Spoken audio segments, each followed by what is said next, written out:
Hey guys, welcome back to the channel. This is story about what if Naruto is actually friends with Kurama but keeps it quiet knowing it wouldn't go over well. Part 1. Before I start, please do support for more amazing content and comments for part 2. Do consider to subscribe my channel and share my video to your friends and check out the description as well. Let's start the video. It's the day of the third stage of the Chunin exams.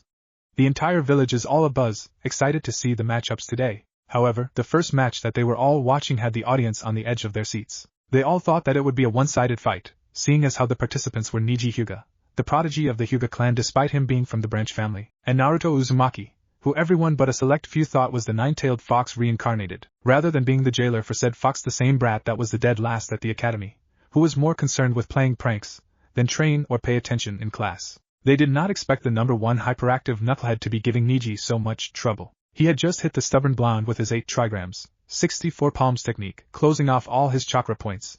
But here Naruto was getting up. I never give up, I never go back on my word. I said I'd beat you for what you did to poor Hinata and show you that you can change your fate. Naruto shouted out, Hey Kurama, think I can get some help? I won't be able to beat this asshole without chakra. He asked the fox in his gut. Sure kid, but it will have to be the malice-filled chakra from me. We don't want to blow our cover. Bad enough you had to lock me back in the damn cage when the pervy old man checks the seal. Kurama, whoever on knows as the nine-tailed fox, replied to his host and friend. Yes, Naruto and Kurama are friends.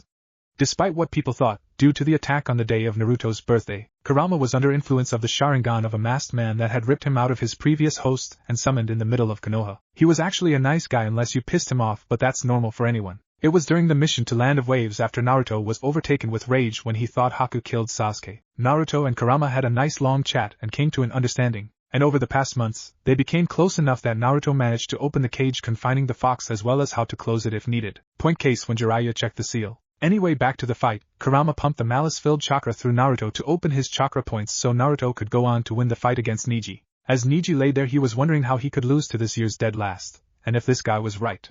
The words he said during their fight rang through his head. Unlike me, you're a genius. But he could hear the roaring ovation for Naruto's win as he was being taken to the hospital win of the stadium. Naruto, on the other hand, couldn't believe that they were actually cheering for him. He was finally being recognized for who he was and his accomplishments. What he didn't know is that someone recognized him and went to meet him on the way back to the competitor's box. Thanks for the help, Kurama. Man, it feels great to be cheered for. Finally feels like they're acknowledging me. Naruto thought / said to Kurama while grinning like a loon. However, his smile vanished when he sensed someone following him, so he stopped, his hand making its way to his kunai holster on his leg. You can come out now, I know you're there. Easy, I'm just here to talk. A robbed figure came from around the corner with his hands up showing he meant no harm. So talk. I need to get up to the box so I can watch the fights, especially this next one to find out who I'll be facing in my next match. Naruto said in a tone that promised pain if he tried anything. Alright, I just wanted to talk to you since you remind me of your parents. The robed figure then was interrupted with a kunai to his throat, making the man gulp slightly. What did you say? My parents? You knew them? Who are they? I was told they died the night I was born but never told who they were. Naruto shouted. His eyes, while remained the sapphire blue, they now have fox-like slits in them, indicating he was trying to remain calm but was actually pissed off. This shocked the stranger. Seriously? You've never been told? Even though you are the spitting image of your father that anyone should be able to tell. I mean, you look just like Minato. Again he was interrupted. The fourth Hokage was my dad. And he sealed the fox inside me. Why? He shouted, pushing the kunai farther into the stranger's neck, starting to draw blood. Yes, he was your father, but he sealed the fox into because he couldn't ask another family to make the sacrifice if he himself wasn't willing to do so, even though I'm sure Kushina tried to make him reconsider it and seal it back into her, he said nervously as knife then went even slightly deeper as the Jinchuriki interrupted him again, his eyes now blood red. Naruto was now obviously pissed. Everyone knew of the Red Death. She was almost as famous as the fourth Hokage, or otherwise known as the Yellow Flash. How could no one tell him that was related to two of the biggest badasses that the village ever produced, just short of the legendary Sanin? But what truly pissed him off was what this stranger said, that she was the former host to Kurama, and said Fox knew he'd be getting an earful shortly. However, Naruto addressed the robed stranger in front of him in a deadly calm tone that promised death. Who are you? How did you know my parents? The robed figure was now sweating heavily. I am an old adversary of your parents. I faced them both in battle but later gained their friendship over the years. However, I can't tell you who I am. I'm wanted man, and if it got out that I was even here, I'd be dead before I got back to my seat. He then sighed as the kunai left his throat. You'd better be telling the truth. I'm gonna go see old man Hokage and get some answers right now. If I find that you're lying, I'll kill you, Naruto said in the same calm tone as he turned and ran off the Kage box while screaming at Kurama on the way. Why didn't you tell me that my own mother was your former host, and it was my dad that sealed you into me? You know damn well I've been wanting to know about my parents since I was 6, Kurama sighed. I didn't want to say anything, because I felt guilty. I'm the reason you've had such a hard life, and not just by being sealed into you. I told you about how I was being controlled, right? Well, when I came to, I was already chained down by your mother's adamantine sealing chains, while one of my claws was lodged in both your parents' guts as they were about to seal me into you. I'm sorry. Naruto stopped running hearing this. Sure, he knew that this father would have died due to the seal he used, and he knew Jinchuriki usually die if the tailed beasts were exacted from their bodies, but he also found out about the Uzumaki longevity, and there was a chance they could survive the extraction should they get a massive chakra infusion and medical attention. But to hear that his mom could have survived if it wasn't for the genjutsu-controlled Kurama, he swore to kill the bastard whoever was responsible. When he came to his senses, he was standing outside of the Kage box's doors. Naruto, not in the mood for being polite or proper, kicks the door in and stomps over the Hokage, who was telling the Anbu to stand down. Seeing that it was Naruto. Naruto, my boy, what are you doing here? You should be in the competitor's box. Lord Hokage, I suggest we go talk in private unless you wish village secrets being revealed to Lord Kazekage, Naruto said, eerily calm, even though his eyes were still blood red. This got Hiruzen Sarutobi's attention. Naruto never addressing so formally, much less in such a gravely calm but eerie tone. He nodded and followed Naruto out to the hall and away from the door. Now then, what is that about? He said in a calm, but curious voice. You know damn well what this is about, old man. Why didn't you tell me about my parents, especially since I am apparently the spitting image of my father, and his face is seen by anyone who sees the Hokage monument, or that my mom was the former Jinchuriki of the Fox and the Red Death? I asked you once a month for half of my life. You know damn well how important it was to me, and don't tell me it was to protect me. I know they were badasses that probably had many enemies that would have to take revenge on them through me. Why did you lie to me? Naruto started to say calmly but ended up shouting at the top of his lungs with tears rolling down his face. How did you find out? The Hokage asked in a shocked tone, only to realize that was the wrong response at that moment by the heated glare he was getting from the young man in front of him. Naruto's voice turned demonic, looking like he was ready to kill the old Hokage in front of him. That's the first thing you have to say? Listen to me, Naruto. I didn't tell for the reason you guessed it was to protect you. If the stone or cloud, or even Mist learned that Minato and Kushina had a child, there would no end to the assassination and kidnapping attempts. Your own mother was kidnapped for her heritage alone as an Uzumaki. Had it not been for your father, she wouldn't have been found. Naruto was seething. I said don't give me that shit. Who else knows? Your sensei, Kakashi, was Minato's student, and was an ANBU assigned to guard Kushina during her pregnancy, and Jiraiya, who was your father's teacher, and your godfather, since they got your name from his first book, Tales of a Gutsy Ninja, replied the old monkey, knowing full well that he should speak the truth right now, not knowing he just made things a lot worse. That old pervert is my godfather? Where the hell was he my entire life? I don't care if he is a spy master for the village. He could have come to visit me on occasion, sent me gifts. Something to let me know I wasn't alone. Naruto roared. He was absolutely livid. He was going to castrate the perverted sage the next time he saw him, and Kakashi-sensei knew? And he did nothing? He didn't tell me? He still chose to train Sasuke this past month instead of his former sensei's son? I'm going to burn those precious books of his. Hiruzen now knew he had to calm the blonde Jinchuriki down, seeing the red chakra starting bubble forth and surround the boy. Where do you think Gamma came from, or the money you received up till you became a genin? That was all Jiraiya. As for Kakashi, he was one of the ANBU tasked with protecting you. However, he couldn't always be duty as to why he didn't tell you. I ordered him not to. I was going to tell you when you turned 16 or became a chunin, which going by your match you have a good chance at becoming. And why he didn't choose to train you was to prepare Sasuke for Gaara, and he is the only person alive who can train him how to use the Sharingan. This seemed to calm the young man down at least a little. The chakra cloak dissipated and his eyes revert to his sapphire blue eyes, even though they retained the fox-like slit pupils. I'm assuming why the old pervert didn't tell me who he really was because of the same reason you ordered him not to. Naruto replied, now trying to hold back tears. Yes, though he argued at great length many times, saying that I was being cruel, that Minato and Kushina would be ashamed and disappointed in me for not telling you when you first asked. The Hokage replied solemnly, fine. I'll be going now, Lord Hokage.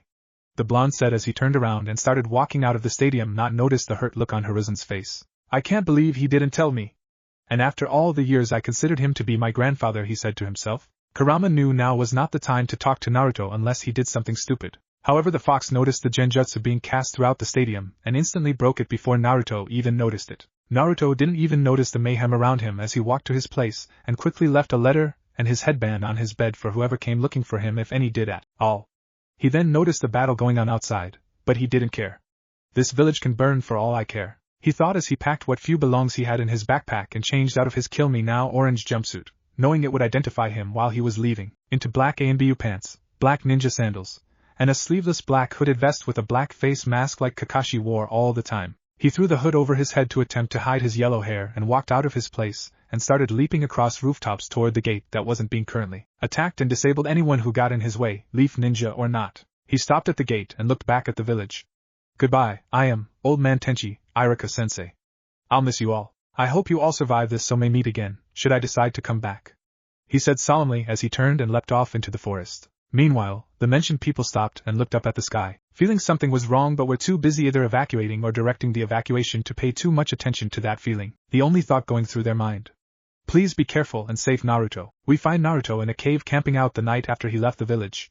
They should figure out that I'm gone by tomorrow if they don't think I died during the invasion, he said looking up at the sky from within the cave. I wouldn't count on them just writing you off as a dead kid. That Kakashi knows about the healing ability I give you on top of your Uzumaki genetics. We should get moving. But where are we going? Kurama asked curiously. There weren't a lot of places he could go that the leaf wouldn't go looking right away. Well, I know that I shouldn't, but I'd really like to Old Man Tazuna, Inari, and Tsunami again, not to mention pay my respects to Haku and Zabuza. I just hope I can trust them to keep quiet for a while. I need to get supplies since I did leave in a hurry. The blonde responded, knowing that the wave would probably be the first place they'd look for him, seeing how that is the only place he's been before and that treated him well. You're right, you shouldn't. But they are the only people that will likely help you once you reveal yourself to them and have the biggest chance of keeping quiet. Naruto nods, gets up and stretches. Alright, let's go. And jumps through the trees towards the wave. Back at the leaf. As the sun was setting, news of the death of third Hokage was spreading like wildfire and everyone was making preparations for the funeral of all those that had fallen during the invasion. However, there were a few looking for the people that were unaccounted for among the bodies. Among the search party were the remainder of Team 7, Kakashi Hatake, Sakura Haruno, and Sasuke Uchiha, and Jiraiya, the self-proclaimed super pervert. Where is that idiot Naruto? Sakura asked in her unnaturally loud voice. Who knows, he's probably hiding in a corner like the loser he is.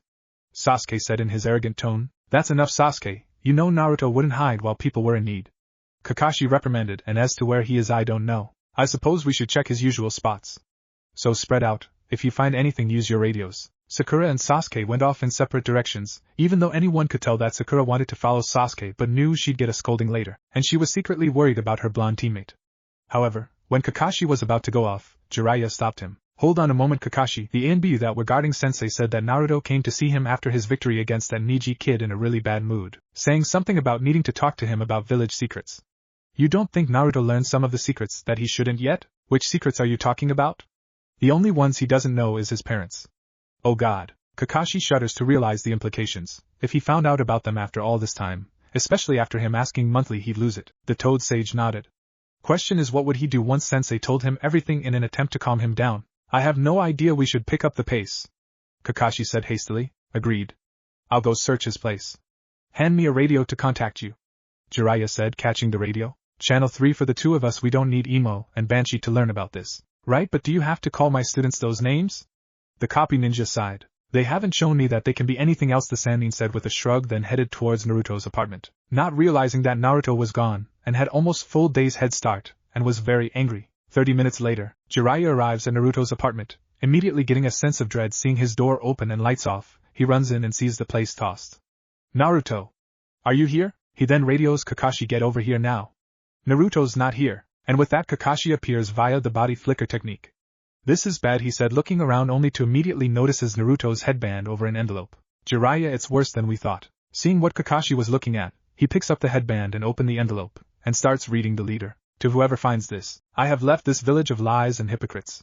How could you praise and revere the fourth Hokage and curse, shun and beat his son, or be the student of my father, be a teacher and not even drop any tips, or at the very least teach me something more than how to walk up a damn tree, or even my own godfather, who had a legitimate reason for being away and took care of me indirectly, while I am grateful for that, to act like I'm just another brat and immediately refuse to train me until I appeal to his perverted nature that he agreed to teach me. That said, he has taught me more than anyone else, for that I say thank you, and that if he were to wish to talk, he is welcome to contact me via Messenger Toad. Now to the village, don't try to find me.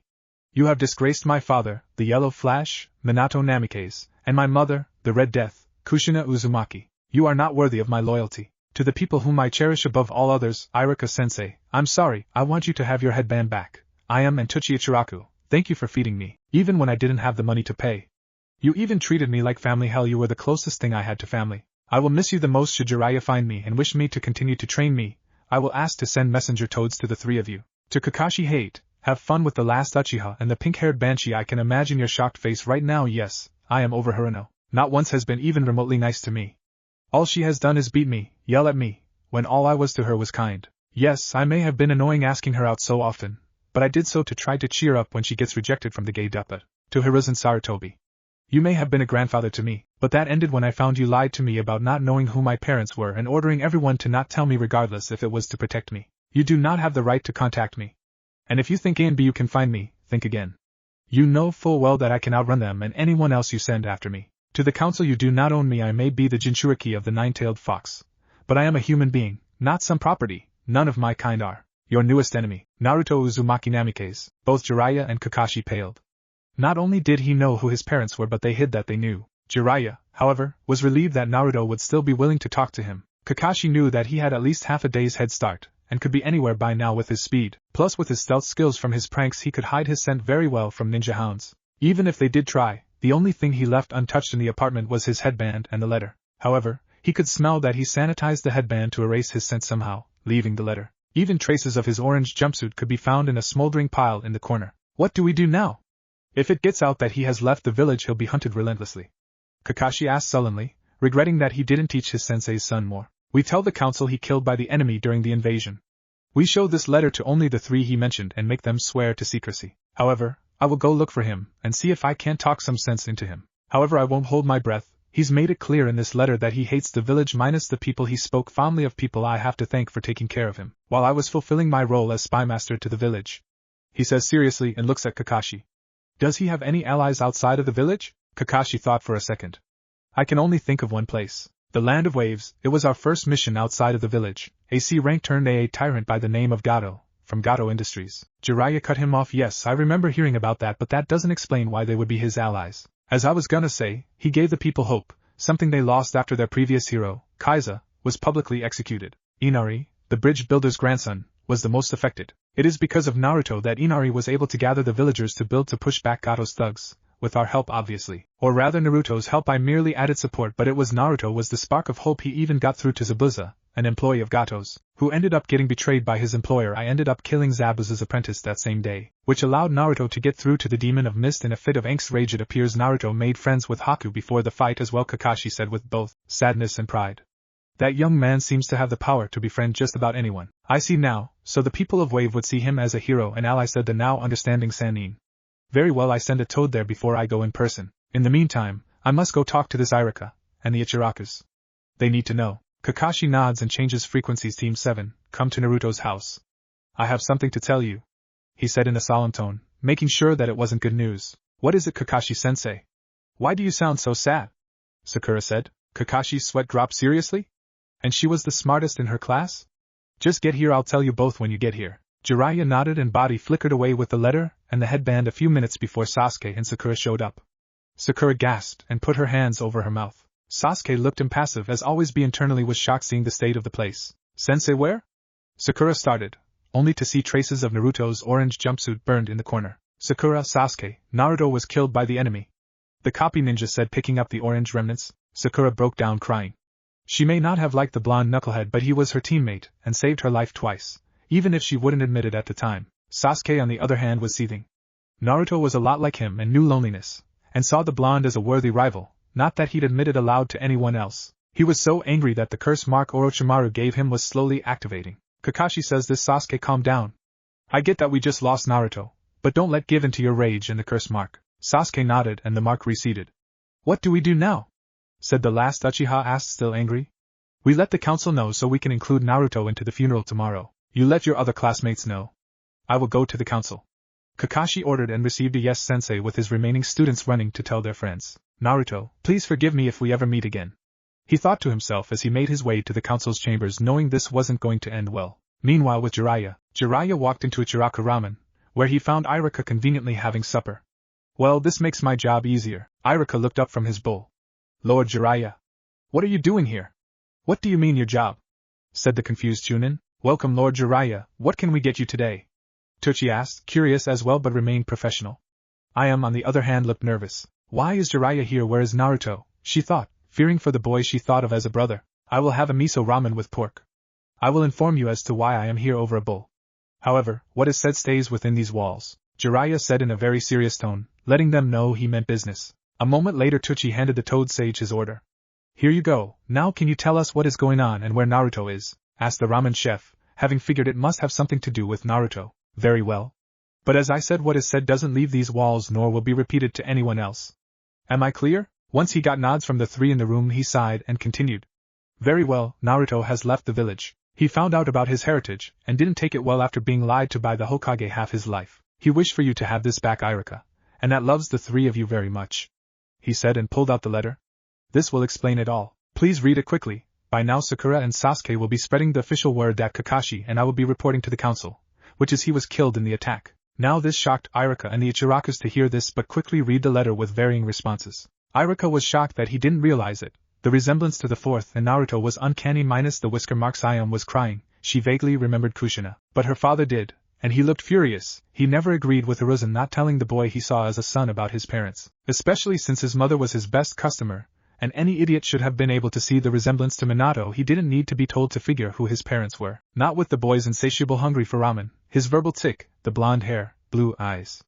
All were signs of Naruto being Kushina and Minato's child. Tsuchi, being the last to read it, handed the letter back to Jiraiya who pocketed it. Do we know how he found out? Tsuchi said, trying to rein in his anger only to get a negative headshake.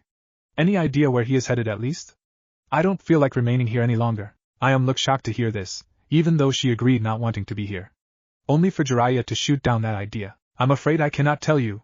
It would be suspicious if you would close shop and move to where Naruto went only to get an angry glare from the Ichiraku, making him think. These two obviously considered Naruto family just as he considered them to be the same. Very well, but if the civilian council asks, you are leaving out of grief for losing someone you considered family, we believe he's left for the land of waves. He said, only to see recognition at the mention of his first mission out of the village.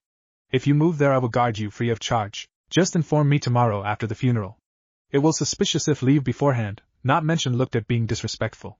He finished and getting nods from the Ichirakus. I know I cannot just up and leave myself, being a chunin, however, please inform Naruto that he has my full support in whatever he decides to do, Irika said sadly, knowing he can't go with the Ichirakus, knowing that they were leaving. Jiraiya nodded, got up from his seat, and paid for his meal and enough to set up an establishment in Wave, getting a shocked but grateful look from the father/daughter duo. Remember, as far as the village knows, Naruto is dead, burned to nothing but ash by the enemy.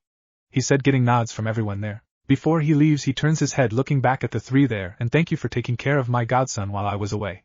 And walks away to send the messenger Toad. Start preparing our supplies and necessities.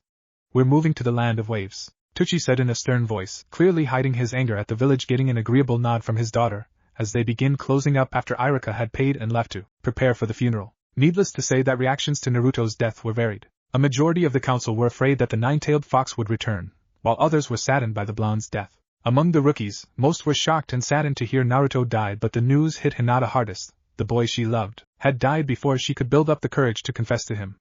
It hit her so hard her father, sensei, and teammates feared for her health. She was still recovering from her near-death experience at the hands of Neji in the prelims of the Chunin exams, and now had lost her inspiration and reason for living. Speaking of Neji, he was indecisive as to what to feel, but was the most worried about Hinata. If she died due to this news and her injuries he gave her, he'd never forgiven himself. The only ones that weren't sad were Sasuke and Kiba, both angry at the enemy. However, they all prepared for the funeral of all those who had died during the invasion tomorrow. With Naruto, as the morning sun was starting to stretch across the sky, Naruto arrived at the bridge only to be flabbergasted reading the name of the bridge. The Great Naruto Bridge? They named it after me?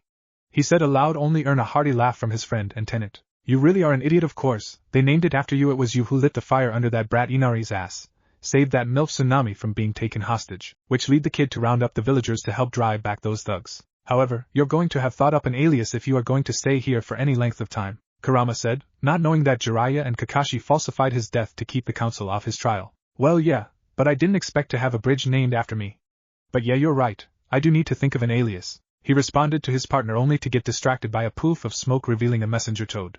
Well, that was faster than expected. Let's see what Pervy Sage has to say, he said, retrieving the scroll and Toad before jumping into a nearby tree for cover. Naruto, if this message finds you, then Kakashi's assumption was correct, and you did take refuge in the land of waves. Now, before anything else, I want to apologize for not training you right away. However, it would have seemed suspicious if I agreed to train you right away, as you know I was not allowed to tell you about your parents, and that I am your godfather. So I had to put on the act of being uninterested when I wanted nothing more than to train you. Even after I agreed to train you, I had to seem uninterested when I wanted to train you so much harder than I did. Should you agree to allow me to continue to train you, I'll make you into a ninja that your mother and father would be very proud of. Now, as far as the village is concerned, you were killed in the attack, so you don't have to worry about tracker ninja or anything like that. I'm assuming you have a new look that people wouldn't recognize and have realized by now that you will need an alias to go by. Now don't worry about Irika and the Ichirakas. I told them everything and showed them your letter as well as returned your headband as you requested. You will be pleased to hear that the Ichirakas will be leaving the village and making their way to your location, and I have offered to guard them on their journey. So, with this information in mind, please respond as soon as possible with a meeting location. Should all go well, I will be there in 2 days' time with your surrogate family. Sincerely, your godfather, Jiraiya. So it was Kakashi and Pervy Sage that found the letter. I'm impressed they went the route of faking my death. Not that anyone back in the village would miss me anyhow, the blonde thought. I don't know, that Hyuga girl seemed to like you, and Irika is gonna miss you, and I am pleased that you will have support out here even if it is the ramen people. And here I thought I could get you to eat something more than that every day. Kurama semi-joked at the end. Hey! Ramen is the food of the gods, you know! Naruto mentally shouted. Like mother like son, Kurama sighed. Kushina was just as bad when it came to ramen. Hell, I think you might be worse. That got Naruto's attention. Mom loved ramen too, he asked eagerly. Kurama facepalmed, realizing the buckle of worms he just opened. Yes, she did. Probably the only thing ate, even more so while she was pregnant with you. I'll tell you more about her later. But right now you should get to Tsunade's place and make sure you can shack up and then reply to Jiraiya before they leave. Yeah, you're right. I just hope they are up at this hour. Naruto said as he jumped down and made his way to Tsunade's place. 30 minutes later, Naruto arrived at the old drunk bridge builder's place, pleased to hear likely Tsunami rattling around in the kitchen. He took a deep breath and knocked on the door, lowering his mask, not wanting to spook whoever answered the door. Inside the house, Tsunami was about to prepare breakfast so she would wake up her father and son, only to hear a knock at the door. Who could that be at this hour? She says as she makes her way to the door. When she opened the door, she was pleasantly surprised to see the village hero at her doorstep. Naruto! What are you doing here? She said with a beaming smile. Hey Tsunami, can I come in? I'll explain everything to everyone all at once if that's okay. Naruto said with his trademark smile. Yes, of course, come in. I'll go wake father and Inari. She responded. Thank you very much. He said as he walked in and took a seat at the familiar table, waiting for Tsuna and Inari. A few minutes later, and what sounded like a stampede coming down the stairs, Inari came barreling downstairs and tackled Naruto out of his chair into a bone-crushing hug. Behind him were Tsuna and Tsunami. Easy there, kid, I haven't been gone that long, it's only been a few months. Naruto said, chuckling. Tsuna chuckled as well. Good to see you, kid, but you seem different. Where's your headband? However, when he finished that statement, the family felt the mood shift, and not for the better. That's why I'm here, Naruto said with his bangs covering his eyes. So he explained the situation leading to his departure from the Leaf. To say that they were shocked would be an understatement. However, Naruto finished with, I know this is a lot to ask out of the blue, but could you allow me and possibly my new sensei to stay here when he will be here a couple of days with some people I care about? I know I am already asking you for a lot, but the people he is traveling are ramen chefs. Is there a shop they could purchase? Now they were floored. Naruto made it seem like he was ready to move to Wave permanently, or at least long term. Well, yes, we still have the spare rooms upstairs. As for an available shop/home for your ramen friends, I think I can build them a place when they get here, so I can get specifics on what they are looking for and what not. Tsuna said, still getting over his shock. Naruto was beaming now and bowed. Thank you so much. Tsuna just waved him off. Don't worry about it. I don't know if you noticed, but you're a hero here. Doing something like putting you up for a while and bringing in a new business is nothing, kid. Yes, I noticed. Hard not to notice the bridge named after me. Naruto said, deadpanned. Oh, and I'd appreciate if you kept quiet that I'm here. The village may not be after me, but that could change if they find out that I am indeed alive. Oh, of course, we'll just say you're a long-lost relative or something. Tsunami spoke up, understanding the trouble he'd be in, and by extension them for hiding him. Thank you so much. I'll go unpack in the guest room and come back down. The blonde said quite happily. In the room, Naruto wrote his response to Jiraiya and gave it back to the toad, who instantly disappeared in a plume of smoke. Now to relax for a couple of days and work on an alias. Maybe I'll ask Tsunami and Tsuna about it after breakfast. Konoha. It was midday. The skies were clouded over in thick rain clouds, a light rain falling from said clouds, making it seem like the heavens were crying for the fallen. The entire village was gathered in the graveyard, where multiple graves were being filled with coffins of both the brave shinobi and kunoichi, as well as the killed civilians that have been found since the invasion was quelled. Among them Irika, Jiraiya, the Ichiraka family, Kakashi, and the surviving members of the now rookie 10. Even the gravely injured Hinata and Rock Lee were there, trying to hold in their sorrow for the death of Naruto and the loss of the third Hokage. One kunoichi, with purple hair, brown eyes, ruby red lips, hidden behind a cat ANBU mask, peaches and cream pale skin, with a toned body dressed in standard ANBU attire, was standing in front of Hate Gecko's grave. This was Yugao Yuzuki, coded-named Cat within the ANBU. She was however heavily considering leaving the ANBU and possibly leave Konoha behind. She had heard that the Ichiraku were leaving shortly after the funeral was completed and that Jiraiya had a student that needs a Kenjutsu teacher, and she felt she should pass on what her deceased lover taught her. Maybe I should go with Jiraiya and the Ichiraku family. I have nothing left here. Hate is gone, we have no Hokage to guard, and there is a high chance Danzo becoming the new Hokage. She thought to herself. Jiraiya was standing there with a small scroll in his hand that he received in the middle of the night from Naruto, with another scroll just smaller than the Toad summoning contract as per Naruto's request via his message, looking exhausted, like he didn't get any sleep at all. Damn brat, he better appreciate this. He thought as he thought back to last night. Flashback. Jiraiya had just finished his long day, attending the council meeting and having to turn down being Hokage and being asked to find his former teammate, a lifelong crush, Tsunade Senju, and tried to convince her to come back to the village to take the hat. He knew it was a long shot, but he knew he had to make the effort or they'd find someone like Danzo to take the hat, and that would not be good. He was just about to crawl into this futon when his messenger Toad popped into his room via a poof of smoke. Reply from your student, sir. The Toad said as he placed the message scroll in front of him, waiting for the Toad sage to dismiss him. Thank you, you may go and get some rest. I'll call for you tomorrow morning. The perverted Sanin sighed and took the scroll and read it. Pervy sage, you were indeed correct that I came to wave. I am staying with Tazuna, his daughter Tsunami, and his grandson Inari. They have graciously said that you, the old man, and I can stay with us till they can build a home/restaurant for the Ichirakus. However, I must ask that when you arrive that you do not request me by name. If a young woman answers the door, ask for either Tsunami or Tazuna. By the time you get here I should have figured out my alias by then. However, I have things I wish for you to bring with you, things that are rightfully mine. I wish for my mother's sword, all the scrolls within my parents' house or wherever they are being stored, as well as my family's fortune. I'm sure Hiruzen kept all that safely hidden so those greedy counselors could have gotten hold of them. To ensure you don't have any issues I have including a couple of vials of my blood in case of blood seals. If you're wondering how I know about blood seals and seals in general, Kurama has taught me the basics of Fuinjutsu. Also, if at all possible I would like to find a Kenjutsu trainer, as you have already surmised that I intend to use my mother's sword and make a name for myself. However, do not think that you are off the hook just yet. Teaching me is just the first step in your redemption. You have 13 years to make up for. I hope you're ready to do so, or you will regret it. I expect you to keep my loved ones safe on the journey here. If they show up injured or worse, you can write off any chance of redemption. Naruto Uzumaki. He just sighed at this. Damn brat, those are some very high demands. It's gonna be damn near treason for getting the list of stuff of his sensei had it locked behind the Hokage vault. Everything. Only he knew the combination.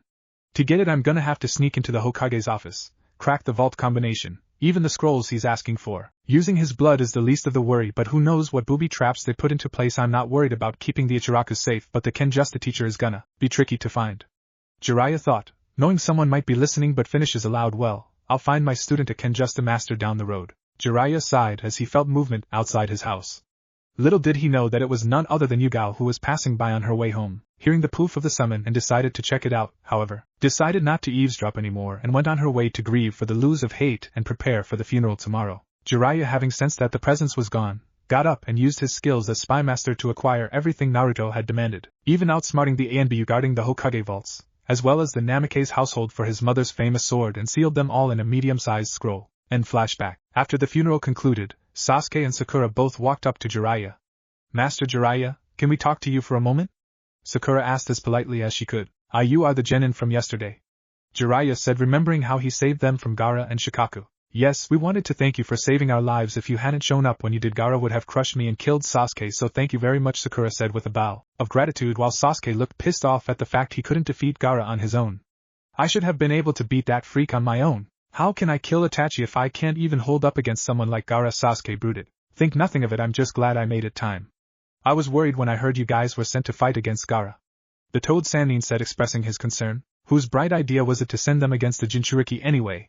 He thought out of spite. Flashback. Jiraiya sighed as he and his summon defeated the three-headed snake summon as he looked over to Ibiki Marino shouting, I'm going to check on the arena. I'm worried about the Hokage and Chunin hopefuls. With that, Jiraiya body flickered to the stadium, seeing a transparent purple barrier when he arrived. Damn, a barrier, huh? He said to himself, but getting nods from the ANBU on the outside of the barrier as confirmation. He turned and asked, what happened to the genin participating in the tournament? We don't know, you'd have to ask Kakashi or one of the jonin fighting in the stadium below. All we know is that the Uzumaki came to talk to the Hokage and was very pissed off. We were going to detain him when Lord Hokage signaled for us to stand down and left with the boy. We don't know where he went after that, but the Hokage seemed troubled and upset after he returned. One of the A and B replied. The Toad Sage just sighs and goes to find Kakashi, which was easy enough having heard the sound of the Chidori, or lightning blade, activate. Kakashi, where are the kids? He said as Kakashi ran his lightning-covered fist through a sound ninja. I sent Shikamaru, Sasuke, and Sakura after Gaara and his teammates along with Pakken. I just hope they're alright. You sent 3 genin, 2 of which are probably tired from their fights, after a possible Jinchuriki and his team with just your personal summon as backup. Jiraiya exclaimed, wondering what was going through Kakashi's mind at the time. I know it was risky, but they were the only ones we could spare. The rest of the enemies around here are high Chunin and Jonin class opponents. I sent them after what I figured to be the safer adversaries after all. I trained Sasuke specifically for his fight against Gaara. Kakashi said as he killed another sound ninja. Jiraiya sighed, frowning at that logic, and realized. Alright, I'll go back them up, but you should know that Naruto is missing. He said, deflecting a thrown kunai. Yeah, I know, but I can't go look for him right now. I'm tied down here at the moment. If we survive this, we can search for him together, so please, go help my team. If Gaara really is a Jinchuriki, then they are outmatched. Kakashi said with worry evident in his voice for both Naruto and the genin he sent after Gaara, but kept focused on the enemy around him as he knocked a sand ninja out. Jiraiya nodded and bounded off towards the explosions in the forest. You brats better be alright. Especially you Naruto, wherever you are. He thought. On the way he saw Asuma helping Shikamaru against a group of sound ninja, getting info from Shikamaru saying he stayed back as a decoy when they detected they were being pursued. Jiraiya nodded and continued after the remainder of the team, seeing Shino and his father against a tree. Shino's father saying that his son chased after Shikamaru and the others after seeing Kankuro flee the stadium, claiming he wanted his fight against the Sand Genin, who laid no to fare away knocked out. He sighed and continued to chase after them, only to see the one-tailed raccoon raise up from the forest. Damn it! I hope those kids are still alive to push a Jinchuriki this far. They are in trouble.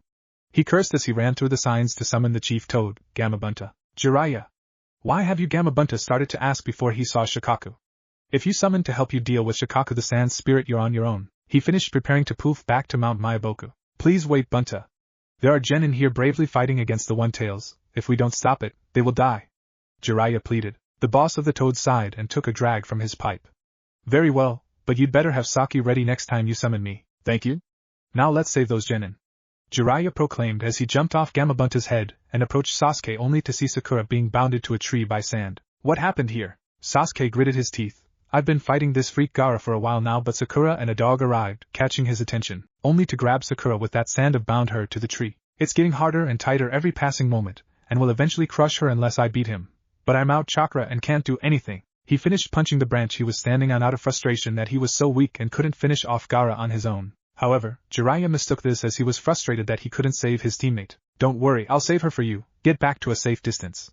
He said, jumping back onto Bunta's head, who was facing off against the now awake Shikaku. Jiraiya, we need to wake up the kid on Shikaku's head. The little fool used the play possum jutsu and gave up control to the one tail. The chief toad shouted. Alright, ready some oil, we need to distract the demon before I can give that kid a good smack. Jiraiya planned on the fly, knowing the one tail was just one big sand chakra beast, and with enough heat, they could hopefully slow him down, and cause enough pain to distract him enough to wake up Gaara. As Gamabunta puffed his cheeks, filling his mouth with toad oil, Jiraiya was running through the hand signs for a powerful fire jutsu, and both call out their combination jutsu. Fire style, Toad Flame Bomb. The attack hits and causes the sand spirit to scream and thrash around in pain, causing the giant toad to yell out, now Jiraiya. The super pervert already jumping off the boss toad's head, cocking his fist back ready to deliver a punch on the sleeping Jinchuriki only to miss and land a foot away, causing him to curse. Get off my head, you human! Shikaku yelled, still recovering from the attack, and continued to thrash around. Jiraiya, being used just thrashing when Gamabunta wasn't pleased with him, was more than able to stay on with the application of chakra to his sandals, reading another attack on the sleeping Gaara. This punch landed, waking up a stunned Gaara and a despairing Shikaku. No! I just got here! The one-tailed raccoon said as he disintegrated into the sand, causing Jiraiya and Gaara to start falling to the ground. Jiraiya flipped midair, landing on his feet, while Gaara crashed against it, completely exhausted. It was then that Temari and Kankuro showed up, standing in front of Gaara protectively. Please, don't harm our brother any farther. Temari pleaded. This confused Gaara greatly. Why are you protecting me? I failed to prove my existence. He said, holding his head in pain. Because Gaara, despite all you've done, you're still our brother, and we just want the old you back before father ordered that assassination on you. Kankuro said, not looking back at Gaara, keeping a tired, but fierce glare trailed on the Sanin in front of them. He's right, we love you, Gaara. We just want to be a family again. Temari said, not looking back as well, but Gaara noticed the tears that dampened the soil under her. Enough, let's go home. I'm tired of fighting, Gaara said weakly as he tried to get up but couldn't muster the strength. What makes you think I'm just going to let you leave after betraying the leaf like this? Jiraiya asked sternly. We'll give you a full confession once we get home, but we'd appreciate it if you let us go home to confront our father first so can get more details for the confession, Temari said with a stern but hidden pleading look, one Jiraiya caught and sighed at. Very well, I'll give you a week, send it to the Hokage. I'll be sure to tell him of our agreement. The old pervert replied. Thank you, Lord Jiraiya. Temari said, dropping her guard, while Kankuro was helping Gaara up. Sasuke dropped down with an unconscious Sakura on his back. Why are you just letting them go? Said the enraged Uchiha. Enough, we need to get back to the leaf and help there. Naruto's been missing since his victory over Neji. Come on, Jiraiya said in a commanding tone. Hearing that Naruto was missing shocked him enough to go back to the leaf carrying a now awake Sakura, who was pretending to still be knocked out, only failing due to a noticeable blush on her face, one Jiraiya caught and chose to say nothing about. End flashback. After finishing his trip down memory lane, Sasuke and Sakura left for once going their separate ways without Sakura pestering Sasuke for a date, knowing it wasn't right on a day like today. Jiraiya was about to go with the Ichiraku family but was stopped by Yugao. Lord Jiraiya, might I have a word with you? She asks. The Sannin just sighs and nods while thinking if these delays keep happening we're gonna be late getting to the Land of Waves to meet Naruto. I would like to accompany you to escorting the ramen stand owners.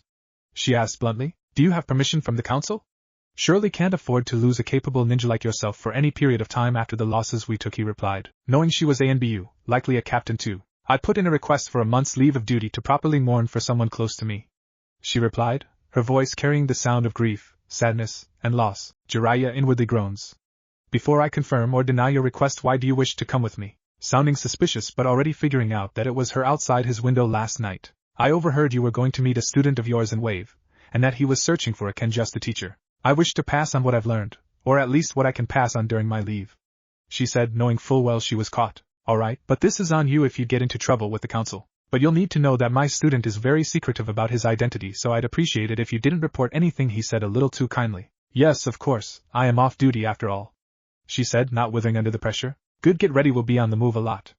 After we meet my student and drop off the Ichiraku family, I have to go find Tsunade, and will likely require help locating and convincing her to come back, he said firmly and turning to make his way over to Naruto's surrogate family to let them know of the addition to their travel party. After explaining it to them, they were obviously cautious about an ANBU joining them. Are you sure this is a good idea? Even if off duty, learning that he's alive could cause major issues. I am asked in a hushed tone in case someone was listening in. It's better than denying her, it will look suspicious if we did. He should have come up with his alias, and changed his appearance by the time we get there, the Toad Sage replied in an equally hushed tone. Tucci nodded, not liking this one bit but knew the Sannin was right. Jiraiya then spoke up once again.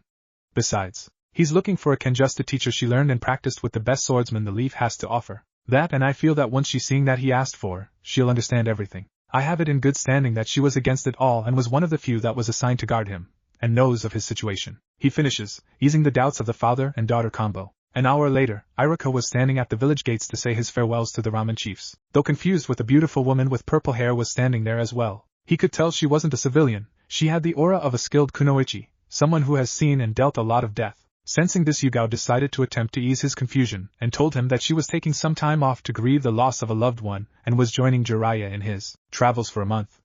Iruka knew that wasn't the whole truth but decided to drop it. 15 minutes later, Jiraiya and the Ichirakus arrived.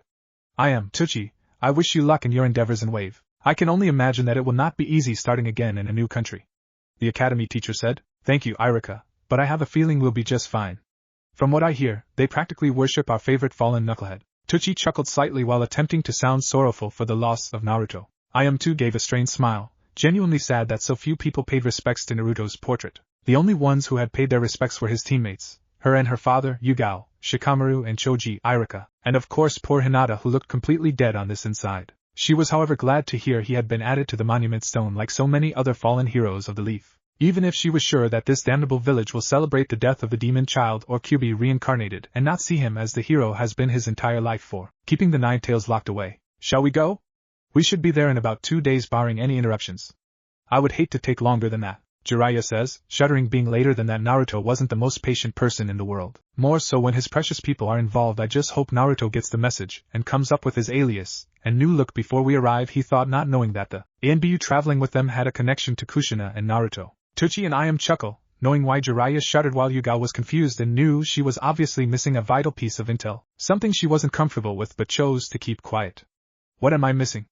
And why do I feel it's all gonna change everything when I find out? Wave. We find Naruto mediating on the water, working on his chakra control since he knows that it's one of his shortcomings. Kurama staying quiet but was thinking about his partner Alias. However, Naruto was brought out of his meditation the sound of the messenger frog appearing saying urgent message from Jiraiya. There is a new development. Naruto groans and walks over to the barge. What is it now? He asked and takes the scroll. Naruto, I have everything you requested, but it wasn't easy to obtain, even with my infiltration skills. Whoever they choose to be the next Hokage will very likely notice the missing scrolls with the jutsu and funds. As for the Kenjusta teacher, I have found you one, however, she is an ANBU on leave. She goes by Cat. I don't know if you are aware of her or not, but I have warned her that you value your privacy, so you'd best come up with that alias before we arrive and find a way to change your appearance beyond clothes. We will be on time barring any trouble on the road, however I will not be able to stay in Wave to train you. The council has requested I find my old teammate, Tsunade Senju, and bring her back to be Hokage. I am not hopeful for my chances, so I may request your assistance. However, should you decline, I will understand. I will explain when I arrive as to why I am tasked with this retrieval mission. Ayam and Tuchi give their best and are excited to see you. Iruka and Kakashi send their best and will miss you. Jiraiya. Naruto ponders. I wonder why they need a new Hokage, and why didn't the old man make the request himself? And Kat being my Kenjusta sensei? That could be interesting. She was one that guarded me from the shadows, keeping people away from me.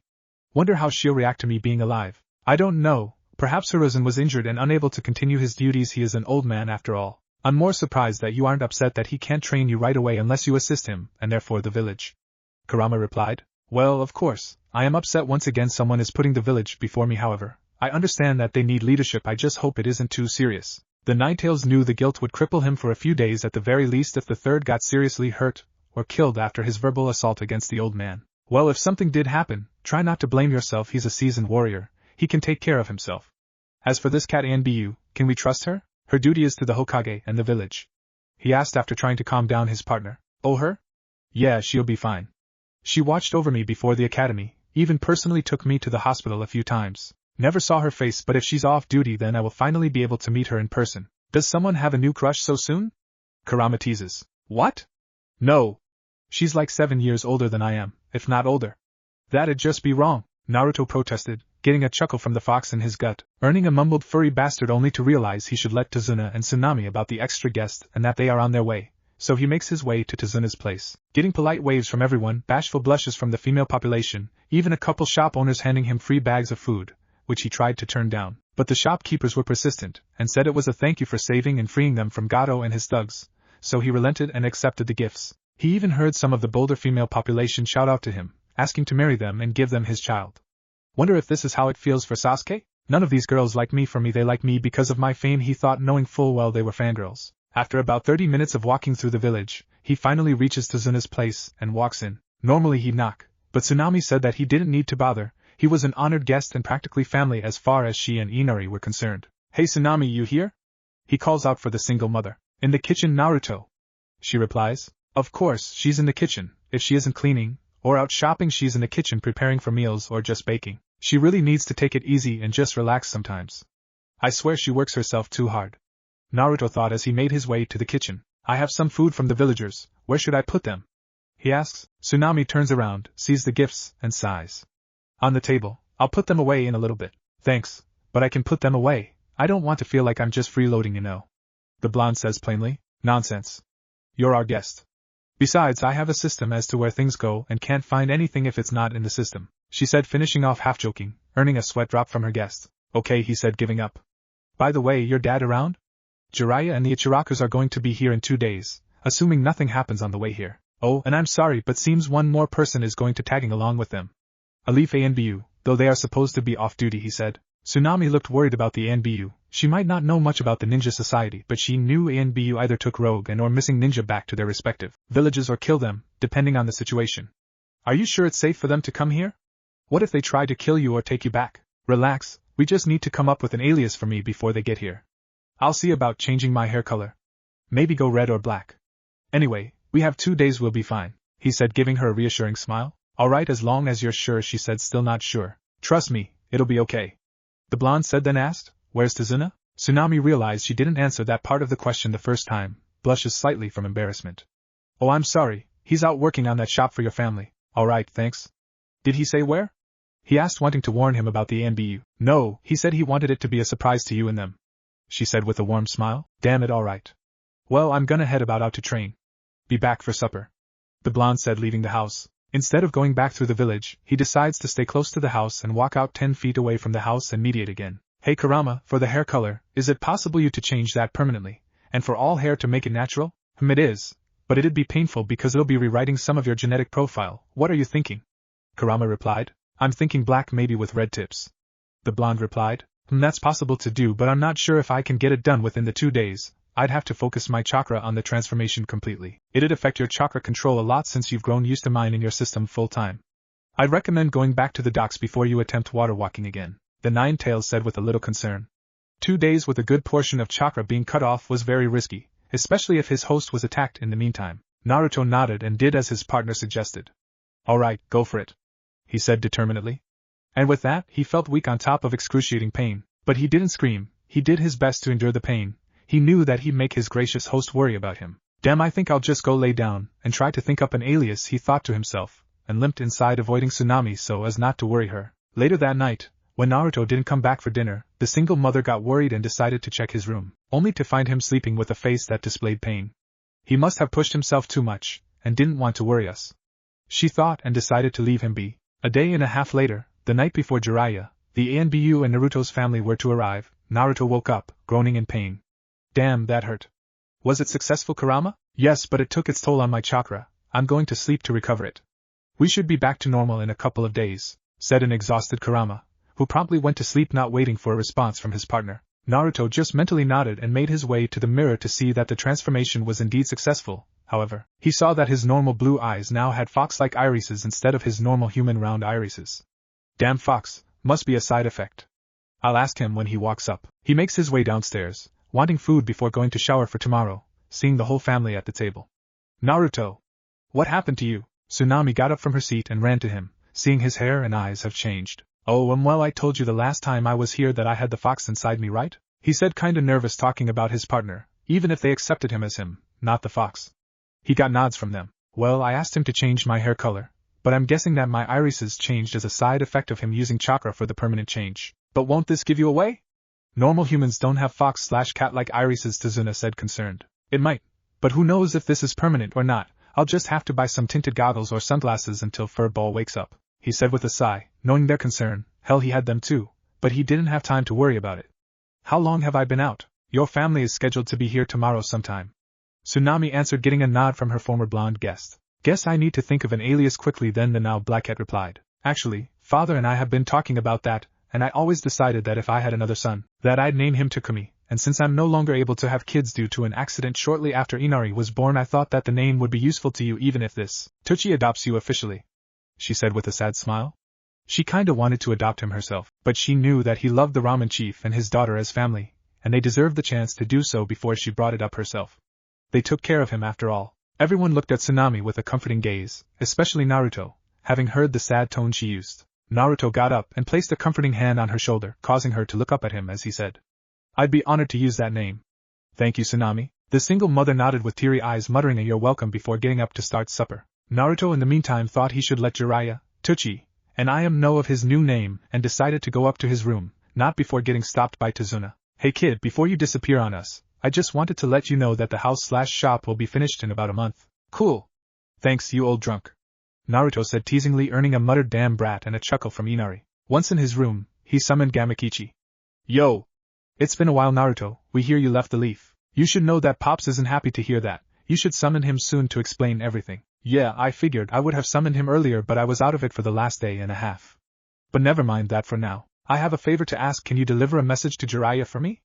I don't know how to summon different toads besides you, Gamatatsu, and Chief Toad, so I'm kinda stuck, he said, kinda worried about the Chief Toad being mad at him and hoped he wouldn't lose the Toad contract. They were a huge part of his life, even indirectly, especially since they were the only links he had to his father. He had. The Orange Toad sighed. Alright, but this will cost you big. Better have a big bag of sweets waiting for me the next time we see each other. You got it, thanks a lot. Tell the chief that I'll summon him the day after tomorrow. I have a feeling tomorrow is gonna be. Oh, and please don't mention my name. He's traveling with an ANBU and I don't want that headache just yet, Naruto said with his megawatt smile, handing him the message. Yeah, sure, but what do I call you from now since I'm assuming you took an alias? The Orange Toad asked. I'll be going by Takumi from now on, the former blonde replied. Alright, I'll inform Pops. But you better keep your word. The longer you wait, the worse it's likely gonna be. Gamakichi, Naruto sighed. Man, I should have told the chief while training the other day. Just hope he'll understand.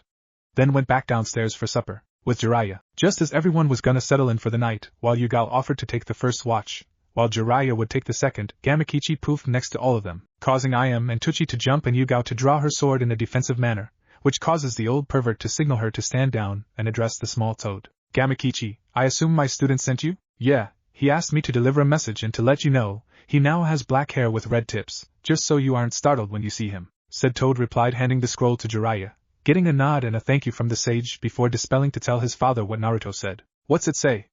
Ayam asked eagerly. Calm down, Ayam. I'm eager myself, but we need to remain calm. Tuchi said. Jiraiya chuckled slightly and opened the scroll, reading it before handing it to Ayam and her father, who read it and nodded before handing it back to the eldest traveling companion, who promptly destroyed it. Sorry, Yugao, but you'll learn everything when we meet him tomorrow, that is if he wants to tell you, he said, looking at the curious Anbu. What is this kid hiding? She asked herself while nodding at the Toad Hermit. Alright, let's turn in. We'll be there tomorrow around noon if we leave at daybreak, so get some rest you too, Jiraiya said, getting a nod from the excited family, knowing they likely wouldn't get any sleep due to just how excited they were to see their favorite knucklehead tomorrow. The next day, noon, we find the traveling company arrives at the house that was described by Kakashi. Well, this is it, you ready? Jiraiya asked them, only for Ayam already knocking on the door. I swear the girl loves Naruto more than a sister at times. Tuchi and Jiraiya thought at the same time. Hello? Tsunami asked as she opened the door. Oh.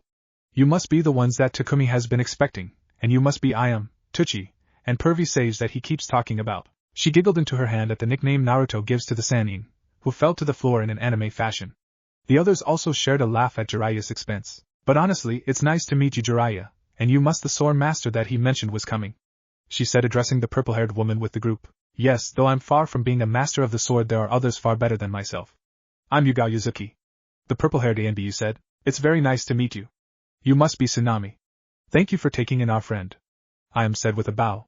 Is he here now?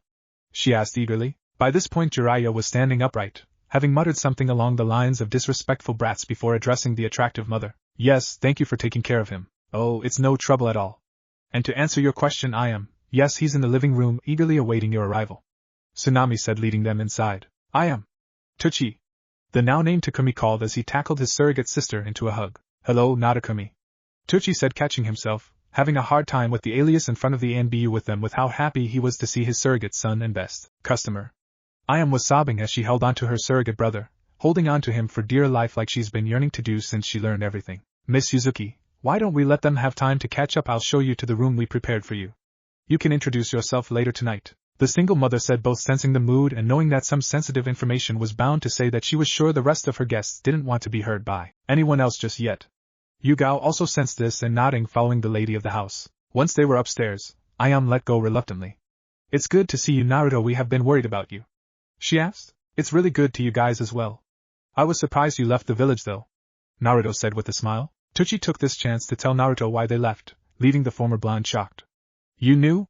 Was all he asked. Not for certain, but I knew you had a connection to Minato and Kushina. After all, you were practically a carbon copy of Minato with some of Kushina's features, not to mention her appetite for ramen.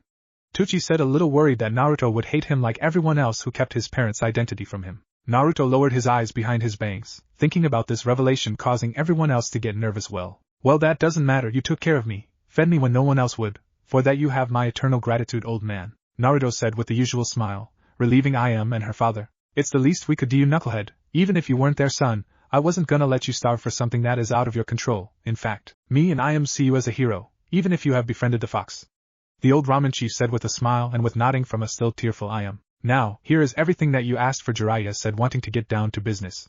Taking the medium-sized scroll off his back, Naruto nodded and opened it, releasing the contents. Which scrolls contain what? He asked, putting up his mother's sword carefully, and held it gently but close to himself. I'll take care of this, blade mom. The small scroll on top is their wills, which also contains details on how to access their fortune. I'm sorry I had to open it so I could tell where it was, since it was one of the things you asked for. As for the training scrolls, they are in the larger scroll and all labeled by your father. That blade in your hands, however, is famous. Yugao will likely immediately recognize it, so be careful, the sage said sternly, getting a serious nod from his student. I'm not hiding her. She hasn't seen the light of day in who knows how long. Besides, if I'm correct, she was one of the ANBU on my guard detail. However, I'm not sure if she can be trusted. We will see if she can be after we see her reaction to this sword, Naruto said with determination. Everyone nodded. It was his choice after all whether or not to trust the off-duty NBU. Now Jiraiya, before anything else tell me why did the council tell you to look for this Tsunade and not the third? Everyone winced at that question. They knew it was coming and knew how he'd likely react. I was ready to comfort him. Jiraiya took a deep breath. Hiruzen Sarutobi was killed in the line of combat, killed by my other teammate, Orochimaru, during the invasion. Reports say that he fought against the reanimated first and second Hokage but managed to defeat them and sealed Orochimaru's arms away in the Shinigami's stomach. It's the very same seal containing the fox inside you, Naruto. Jiraiya explained. Naruto was shell-shocked the old man died in battle saving the village. He was torn, he was devastated, but he was also proud that he died protecting the village, dealing a critical wound to the pedophile. He didn't even feel I am wrapping her arms around him trying to comfort him. He didn't know how to react to this. Jiraiya could see this and decide to keep quiet about the rest of the information he had to tell Naruto until tomorrow, knowing keeping such info from him wouldn't help his chances at redemption. Tsuchi too saw the conflict ion within his surrogate son's face, hoping he'd be alright, while Ayam held onto him closely. Thank you for telling me I need some time to myself. I'm going to the forest, please don't follow me, Naruto said, his voice devoid of emotion, scaring everyone but knew he needed time to sort through his thoughts and emotions, as he got up and left the house. At this time, hearing the open and close, Tsunami came downstairs with Yugao. Where's Takumi? She asked, looking around her living room. He learned something that shook him up pretty bad, just as did the rest of the village, Jiraiya said solemnly. Yugao nodded, knowing what that was, the death of the third. This Takumi must have been close to him to be shaken up, but that confused her. The only ones she knew that were close to him were his grandson, his son, and Naruto, who was supposed to be dead. However, she was sensor type. This Takumi had a near-identical chakra signature to the blonde prankster she guarded. But it can't be him. Jiraiya said that he died in his house, that only a scrap of his orange jumpsuit remained. Yugao thought, then she remembered the reports of Naruto visiting the Hokage before the invasion kicked off. Could he have finally had enough and left the village? If so, I'm in a very awkward position. As ANBU, I would have to bring him back, and that would cause trouble for Jiraiya and Kakashi, my former captain. However, I'm off duty right now, and I never did agree with the third's decision. Kushina was good to me. To say that she was conflicted was putting it mildly, but decided to confront him after he's calmed down and listen to his reasons for leaving. In the forest. He was in the forest where he met Haku for the first time. Thinking about the ice ninja put a sad smile on his confused face, remembering what he learned from him. If you have something precious to protect, I believe that's when you will be truly powerful. Naruto held those words dear, but now he renounced most of what he used to consider precious. All he has now is Irika, who he couldn't see anymore without getting the attention of the village, Tsunami and her family, Tsuchi, Ayam, and Jiraiya, providing he redeemed himself for his neglect. However, he threw away his lifelong dream and now he didn't know what to do. He knew he'd never go back to the Leaf. He couldn't without raising the curiosity of the village. It's bad enough that an ANBU was here and was likely already curious about him, being so close to the Ichirakus. But he couldn't worry about that. He still didn't know how he felt about the news of the old man's death. Despite withholding information that he had requested on a monthly basis, and about Kurama being sealed in his gut. If he had such info, he could have requested training at an early age to be able to defend himself against the dangers that information would bring if it got out, especially his parents. He knew that the Stone and Cloud would likely try to kidnap and or kill him. Despite what people thought, he did pay attention in history class, even if he prevented not to and found it boring. He knew of his father's exploits, and the enemies he earned as a result. Naruto wouldn't have resented him had he come clean right away. With how the village beat and tortured him frequently, he had to grow up quickly. While his dream was genuine, his pranks and cheerful attitude were a mask to keep him giving into despair and anger. However, he still loved the old man. Hearing he died shortly after their encounter, the last things he said to him would haunt him for a while. He felt a stinging in his eyes, his tears welling his eyes. Why, old man, why did you have to die? His thoughts then darkened. Orochimaru, I swear I will kill you one day, even if it takes years to achieve the strength required to do so. He swore to himself. Easy kid, you're starting to sound like your former teammate, the Uchiha. Don't lose yourself in revenge and hatred. You are better than that. You were able to help me overcome my own hatred, even if I haven't let go of it. Kurama warned him. Before they befriended each other, the old fox would have pushed his host to go down the path of darkness. But now he wanted to protect what light he had left within him. Don't compare me to the duck butt head. I know that nothing good will come from vengeance, but I cannot forgive Orochimaru. He killed the old man. He is slowly tainting Sasuke with that damned hickey on his neck. And you know as well as I do, he's guilty of far more than just those crimes. Naruto spat at his partner. While that may be true, just be careful. I know for a fact your mother wouldn't want you to go down the dark path of life. The fox said, ashamed he was using Kushina to attempt to quell his anger. Naruto growls. Watch it, fox, don't use my mother like that. I've already likely disappointed her by leaving the village out of anger. However, you're right, but I want you to tell me everything you know about her later. Kurama sighs and nods. He was going to do so once he had calmed down and was thinking clearly. He knew Naruto was still angry about the information of his parents being withheld from him and confused about how to feel about the old monkey's death. Naruto sighed and apologized to Kurama. He knew he was out of line, and Kurama apologized for using Kushina against him like he did while making his way to the house, exhausted from today's events. When he arrived, Ayam was quick to run and comfort him. Jiraiya asked if he was alright, getting a negative shake of Blackhead's head, only for him to excuse himself, and headed to his room to take a nap. 2 days later, after grieving and locking himself away, only coming out to eat, Naruto makes his way downstairs and sits with his hosts, his surrogate family, Jiraiya, and Yugao. You alright, Takumi? Tsunami and Ayam asked at the same time. Yeah, I'm fine now. Sorry for worrying you, Naruto replied. Sorry that we've held off introductions for so long, ma'am. I'm Takumi, he said, addressing Yugao. I'm Yugao Yuzuki. I hear you are in need of a Kenjusta teacher? She asked. That's right. I recently acquired a sword and want to honor my mother's legacy by making good use out of it, he said with admiration and determination. That's very noble of you, but where is this sword? I'd like to inspect the weapon you indeed are using, the ANBU asked, trying to confirm her suspensions if this Takumi was really Naruto. I'm sorry, I can't do that, not here, he said, seeing the purplet narrow her eyes as if asking why not. I'll show you after I pay my respects to 2 people who taught me an invaluable lesson. If you wish to accompany me, that's fine, that goes for anyone else who wishes to come, but if you come, I expect the old pervert there to accompany you. He finished pointing at Jiraiya, grumbled about disrespecting brats but agreed to go with him, curious to see who it was he was talking about. He went upstairs to grab the scroll that contained his sword, and left the house, with Jiraiya, Ayam, and Yugao following close by. Tsunami, her family, and Tucci decided to stay behind and prepare dinner for everyone when they got back. An hour later they made it to the makeshift graves. Yugao instantly recognized the sword that marked one grave. That's the executioner's blade, Yugao said with wonder, earning a solemn nod from Naruto. That's right, Zabuza Momochi is buried here, as does a dear friend, his apprentice, Haku, he said with tears in his eyes. You said they taught you an invaluable lesson, what was it? Jiraiya asked in a quiet tone. If you have something precious to protect, I believe that's when you will be truly powerful. Naruto quoted Haku, still holding back his tears. Yugao deciding now, despite his emotional state, to confront the Black Cat mystery in front of her. Takumi, how is it that you know these two, Lord Third, Jiraiya here, the Ichirakus, and the Bridge Builder family? The only one I know that I'm aware has connections to all of them, is a shinobi pronounced dead from the leaf. Naruto dried his tears and looked back at her with eyes filled with determination, knowing she'd questioned the connections. I think that will be made clear once you see the sword I mentioned earlier, he replied as he pulled out the sealing scroll with his mother's sword. Are you sure about this, brat? You're taking a gamble doing this, Jiraiya said with concern and warning. She's already suspicious, pervy sage. And I promised to show her regardless, especially since she came out this way to potentially teach me Kenjutsu. You know I keep my word, the Jinchuriki said, unsealing his mother's famous red death blade. That sword, the off-duty NBU said, dropping to her knees as the memories of her idol came back to her. Then she turned to glare at the Sanin. You said he was dead. Jiraiya was confused as to why she was mad, as was Naruto, but spoke one of his questions. Why are you so emotional? Sure, you were one of the ANBU who guarded me, but that doesn't warrant you getting emotional over seeing this sword.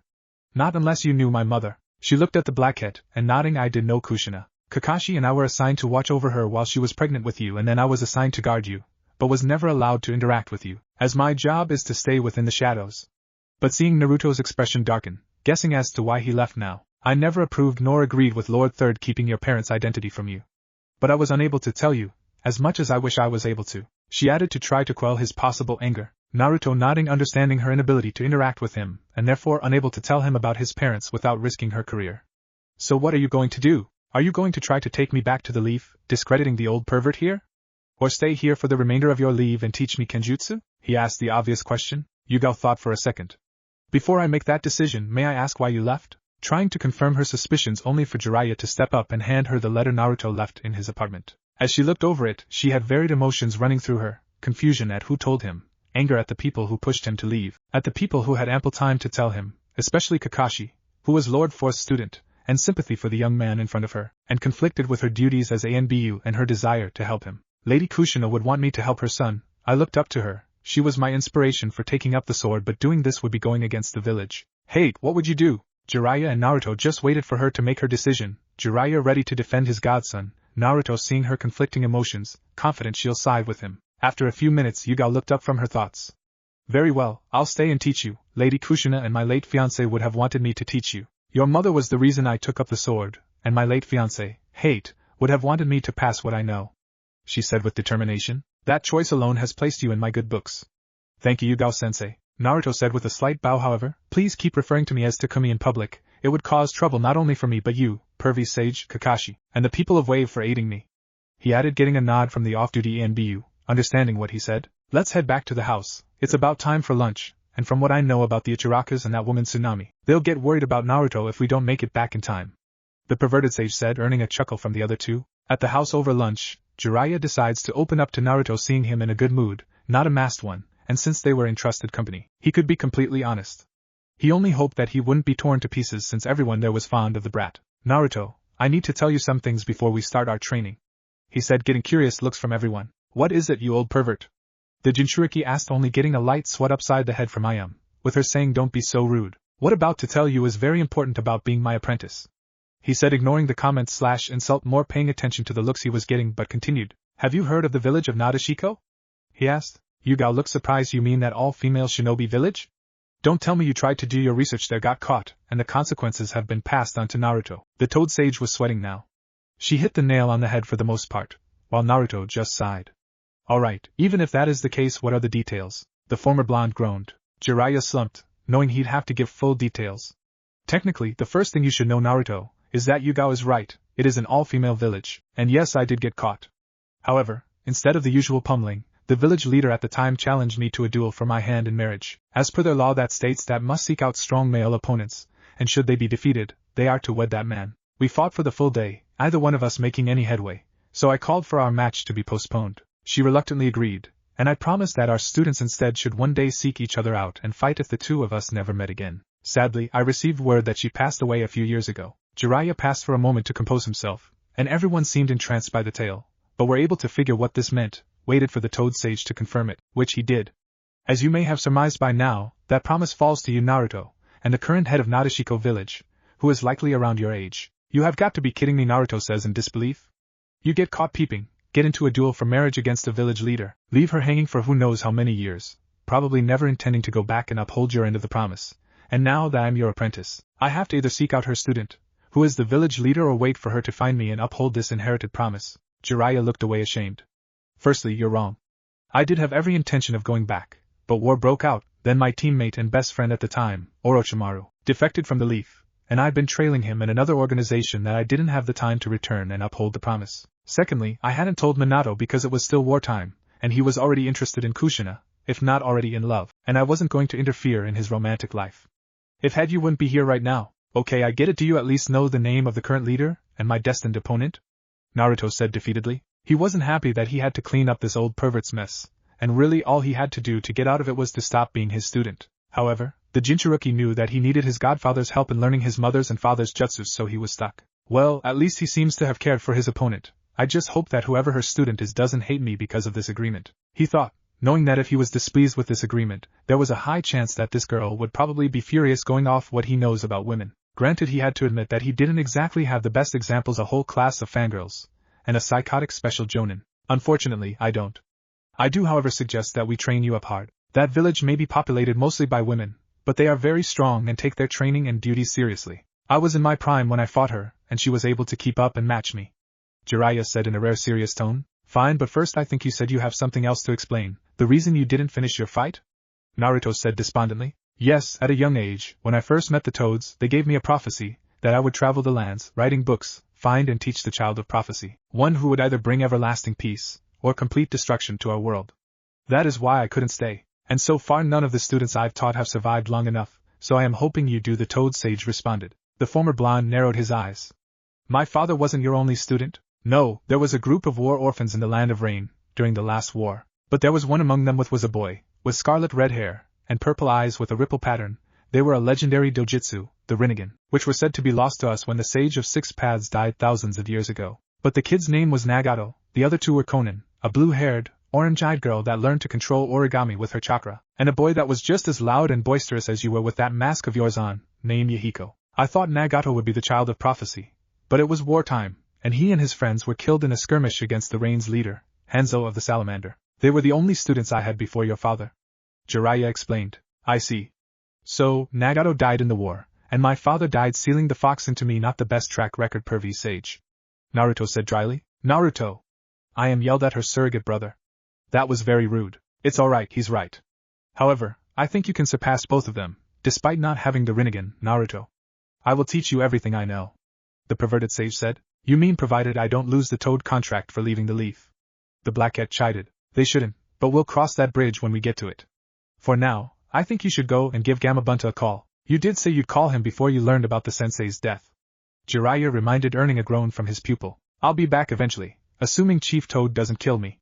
Naruto said nonchalantly. Forest outside village. Naruto took a breath, knew this wasn't go over well. Let's get this over with, as he bites his thumb to draw blood, going through the signs and slamming his hand to the ground using Kurama's chakra to summon the chief. Summoning jutsu, he cried out, quickly pulling out a scroll that contains a bottle of sake he received as a gift, knowing that would be an attempt to appease the boss of the toads. It's about time you summoned me, you're a late brat. Gamabunta said, taking a drag from his pipe. Naruto bowed down and unsealed the sake. I know, I'm sorry, chief.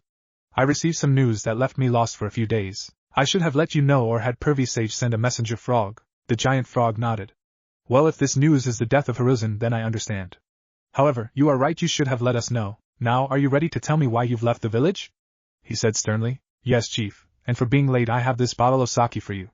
Naruto offered up the large bottle to him, but small for the boss of the toads. Bunta took the bottle with a nod, and the former leaf ninja explained everything, from the way he was treated to the secrets that were kept from him despite him asking monthly, even his inherited promise, which didn't have anything to do with him leaving but he felt frustrated by, and it just came out. Needless to say that the Chief Toad understood, and to say he was upset was an understatement. I knew Jiraiya should have told you I will speak to him, especially since he has something that will help you with the fox, he said in a too calm a voice that promised pain for the pervert. This caught the Jinchuriki attention and asked politely, what do you mean, chief? The key to your seal left to Jiraiya for when you were ready for it, but if you've befriended the fox, I'd say you're ready. Gamabunta smiled, seeing the young man in front of him beam at that information, and replying with a big thank you which made him smile even more and dispelled himself to reverse. Summon Jiraiya to give him a beat down. Seeing the giant summon dispel, Naruto let out a sigh of relief.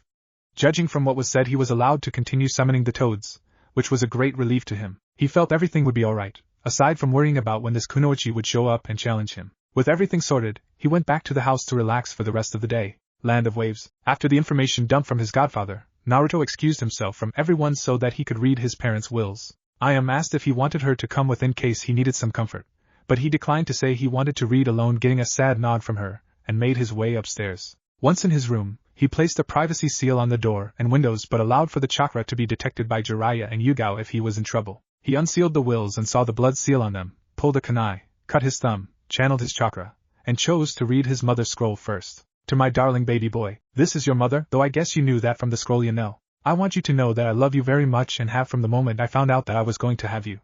So, please never doubt that. I'm sure you've grown up to be a strong, yet kind shinobi, despite your father sealing the fox inside you. This is something I fought with your father about as much as I could with the strength I had left after having it ripped out of me. I didn't want you to bear the burden of being a Jinchuriki. Your naive father seems to believe that the village will honor his wish for you to be seen as a hero, but I know better. As I'm writing this and holding you in my arms, I can hear the fox attacking and destroying the village, and I know the villagers will resent the fox, and if the information that the fox is going to be sealed into you is leaked, and knowing your father, in order for you to be seen as a hero for containing it, he'll leave instruction for your status to be announced to the entire village. The people who lost loved ones to the fox will resent you, maybe even hate you. So, while I hope that you remain loyal to the village, I will not fault you if you leave due to the hatred. After all, there is only so much that someone can take before they snap. What you decide to do in life, you have my full support, even in death. Now I am entrusting my sword scrolls with the katas for our clan's sword style, scrolls on our clan's Fuinjutsu, which is leagues above standard Fuinjutsu, and name you heir to the main branch of the Uzumaki clan and the fortune that comes with it.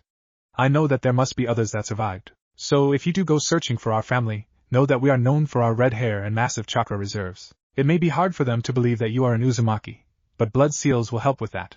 I don't have much time left, so I will leave you with a warning. Beware of the man with the orange spiral mask with a Sharingan in his right eye, which was the only eye the mask revealed. He is the one who removed the fox from me after the seal was weakened from childbirth. Your loving mother, Kushina Uzumaki. Naruto just stared at the letter left by his mother, tears in her eyes. His mother loved him, fought his father to keep him from being a human sacrifice, even didn't have any delusions of the village accepting him. She even said she'd be proud and support him, no matter what he did. Learning that there may be other Uzumaki scattered around the world, he decided that while he wouldn't actively look for them, but he will keep an eye out for them during his travels. After taking a moment to calm down, he repeated the process for his father's will, bracing himself for the idiocy his mother mentioned. To my son, I want to start by apologizing for sealing the nine-tailed fox inside you. I didn't have any other choice. Your mother was weakened from childbirth and having the fox extracted from her, and wouldn't survive the resealing. That, and I couldn't very well ask another family to give up their child if I was unwilling to so myself. However, I trust this village that I love so much to treat you with the respect and reverence you deserve for dealing with this massive burden. Now do not think that I don't love you, because I do. From the moment your mother told me she was pregnant with you, I spent no expense to make sure that you and your mother were safe. I had my best ANBU watching over you both. One of them is my only surviving student, Kakashi Hataki, and one volunteer, who seems to look up to your mother, Yugao Yuzuki. Both worked tirelessly around the clock, only taking a break when I was at home with her. On to your inheritance, I leave you scrolls on my own jutsu, the Rasengan, and my improved notes on the Hiraishin, which Lord Second developed. I only improved it. I also leave you the money I made over my ninja carrier. I have nothing more than that I can leave you. I would name you my successor as Hokage, but you are only a newborn. It is my hope that you work hard and become Hokage one day to further your respect that the village no doubt is showering you with. However, be wary of my sensei. He may be incredibly strong, but he's a major pervert. Don't let him corrupt you into a pervert. Treat women with respect and not as objects. I leave you with one final piece of advice. Should you ever get married, remember these words: a happy wife leads to a happy life. But this does not mean bend over backward for them. There must be some give and take. Once again, live a long life, get strong, and make me proud. Your father and the fourth Hokage, Minato Namikaze. Naruto just scoffed. His mother was completely right. A naive fool. Maybe if his heritage was revealed from the start, then yeah, he may have been treated as his father wanted, but it was not to be. He was an outcast. However, having the jutsu that made his father famous would be a great boon. But his thoughts went back to his mother's last words, the spiral-masked man with the Sharingan. The man was responsible for his parents' death and Kurama's attack on the village. Kurama, do you remember anything from that night? Naruto asked his partner. Nothing besides that damned Sharingan before I blacked out, and then coming to with my claw impaled in your parents' stomachs. The fox replied. Naruto nodded before saying, I will find this man and kill him. He is responsible for the attack on the village, and the death of my mother and my fool father, I suppose. Just remember what I said about revenge. Don't let it consume you. Kurama said carefully, knowing Naruto's temper and patience had shortened greatly. I know that all right. But I need some sort of motivation to move forward, the Ravenet screamed. The fox said nothing and let his host calm down. Hey, I just remembered something I wanted to ask you about. Are my iris permanently slitted? Naruto asked. It is a side effect of using my chakra to change your hair color. I used too much chakra and it affected your eyes, and I can't fix. I'm sorry. I should say you are lucky not to have turned into a half-demon with the amount chakra I used, so fox-like eyes are the least of your worries. Kurama replied with a scoff. Naruto admitted his partner has a point.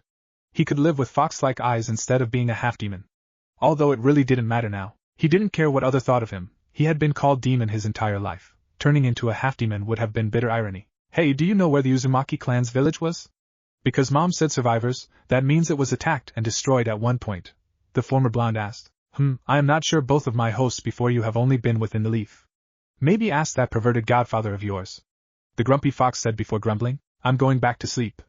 You shouldn't need me anytime soon. Damn lazy bastard, Naruto thought to himself before dropping the seals and making his way downstairs. Naruto, are you okay? Ayam was the first to notice him, and his tear-stained cheek before drawing him into a hug. Once again I swear that girl loves him more than a brother. She's always the first to greet him with a bright smile, the first to comfort him, and always gets the most upset when someone hurts him. Not that I'd mind him dating my daughter, despite his responsibility to that all-female village leader, Tucci thought with a smirk. Most of the same thought was shared by every other adult in the room. Alright Ayam, let your boyfriend breath before you smother him to death. The ramen chef said teasingly, getting his daughter to let go of the ravenet with a full-body blush and earning an embarrassed father from her. Naruto had a small blush himself but thought it was weird to be calling him Ayam's boyfriend, especially when he considers them both family. Yeah, I'm fine Ayam. Thank you for worrying me. He said before turning to Jiraiya and Yugao. I want to start training tomorrow, starting with the Rasengan, and since we are on a time constraint, Kenjutsu as well. Both nodded, but Jiraiya decided to ask a question. Before that, Naruto, you've been using the Shadow Clone Jutsu for 3 to 4 months now. Have you noticed anything when they dispel? Huh? What are you talking about? Naruto asked, confused about what the old pervert meant. Yugao and Jiraiya sighed. Using a Kenjutsu for months and not knowing its full capacity, or even noticing it after this long. Only a dense fool like Naruto. Naruto, make a clone for me and follow one of my own out of the house, Yugao said as she summoned a clone of herself. Naruto nodded, did as instructed, and the clone followed the off-duty ANBU. Outside C, Naruto and C, Yugao made their way to the forest that Kakashi took Naruto for training. This should be good enough. C, Yugao said before noticing C, Naruto looking around with a sad smile. Is everything alright? She asked. Yeah. This just happens to be where Kakashi taught Team 7 the tree climbing technique. he said, his voice filled with sad nostalgia. I see, well that should make this even more impactful. I want to ask you one question then I'll dispel us both, she said, keeping her disciplined persona up, but she wanted to comfort the young man. He's been through so much in the last week, but she supposed that I took on that job as his sister. See, Naruto nodded, waiting for the question. What do you plan to do now that you are technically a freelance shinobi? That's easy, get Pervy Sage to properly train me in stealth and infiltration, as well getting my combat skills up to protect myself, that organization that is hunting me and people like me. Probably take solo jobs, bounty hunting jobs, maybe even assist other ninjas with major jobs that get out of hand. However, I do not plan on joining any other villages or going back to the Leaf, he said with pure determination and conviction. See, Yugao just looked at him with awe. To be so young and have such conviction, she honestly shouldn't be surprised, leading the life he has. It's only natural he'd be forced to grow up quickly, and that happy-go-lucky persona was just a mask. Then I'll help you as much as I can within the time that I have, she said as she gave the Ravenet clone a bonk to the top of his head, dispelling the young man's clone, and releasing the jutsu herself. Back at Tezuma's house, everyone was enjoying a conversation to catch up about everything when Naruto's head shot up. Huh? What was that? He asked. Yugao looked to the ex-Leaf Genin and asked, well, do you remember everything that happened? He nodded, holding his head trying to recall everything. We went to the forest where I learned tree walking, and you asked my plans for the future, he said before going silent to think. Yugao and Jiraiya stayed quiet, letting him figure this out himself. Ayam was about to talk before her father stopped her, figuring this was important. So did Tezuna's family, and kept quiet. Wait, you mean that this happens every time one of my clones dispels? I never noticed because either I was distracted or in the middle of a fight, and didn't have time to process this.